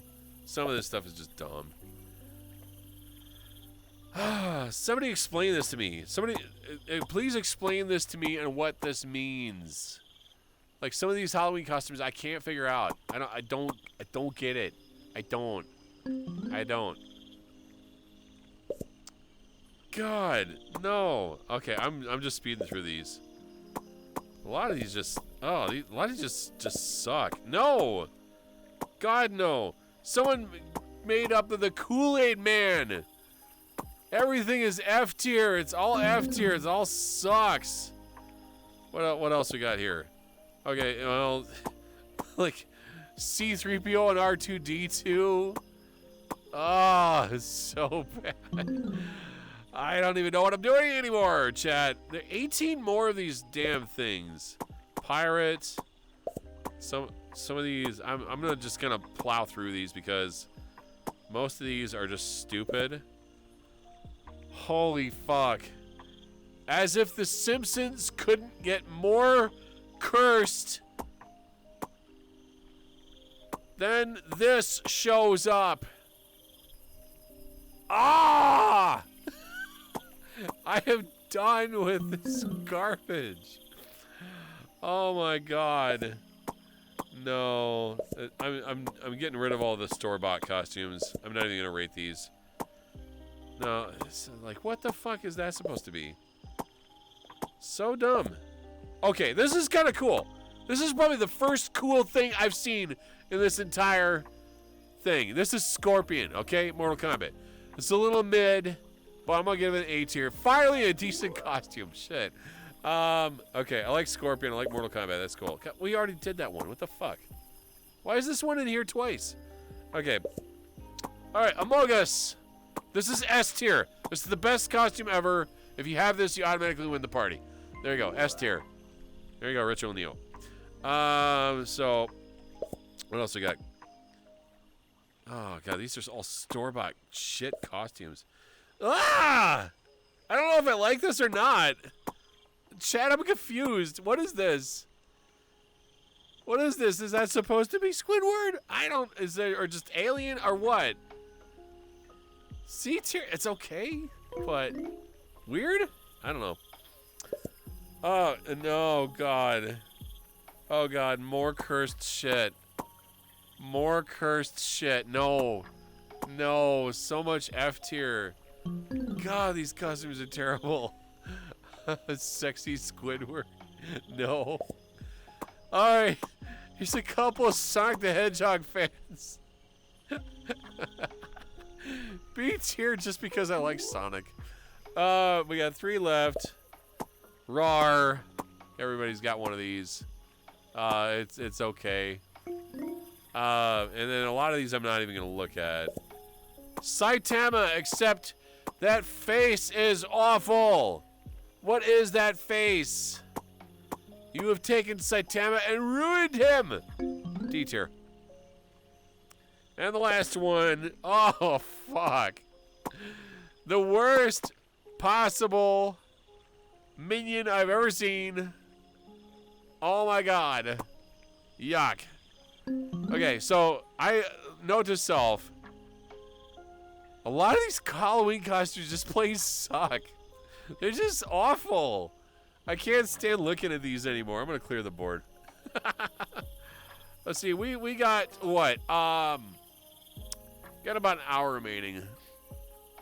Now, I wanted to talk. I wanted to chat. I want to do stuff, but I don't want to turn streams into just a downer. But I did want to try to have some fun today. I'm going to need to get some food. We're a little over 3 hours. So normally I would go until 4 p.m., but I'm getting very, very hungry, chat. And things are going to be a struggle for the next month. And I want to make sure I can get stuff to work. I'm going to be streaming a little bit more often. And I'm going to try to, open up to you guys. I want to try to help people. But it's going to be a rough ride for a while. It's going to be a rough ride for a while. But don't give up hope. Because if you're in a rut and you end it all, you basically end any chance of anything getting better.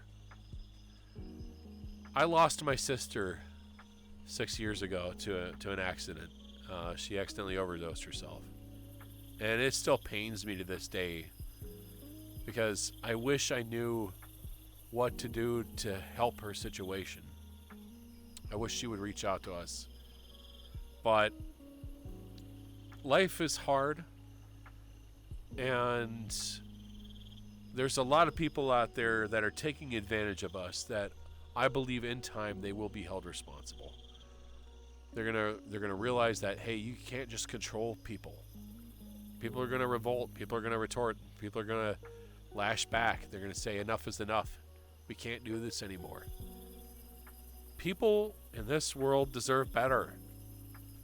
They deserve recognition for their work. They deserve to be praised for what they do. People deserve to feel happy in their lives. They don't want to go to work every day just wondering if they're going to make enough money to pay off their bills.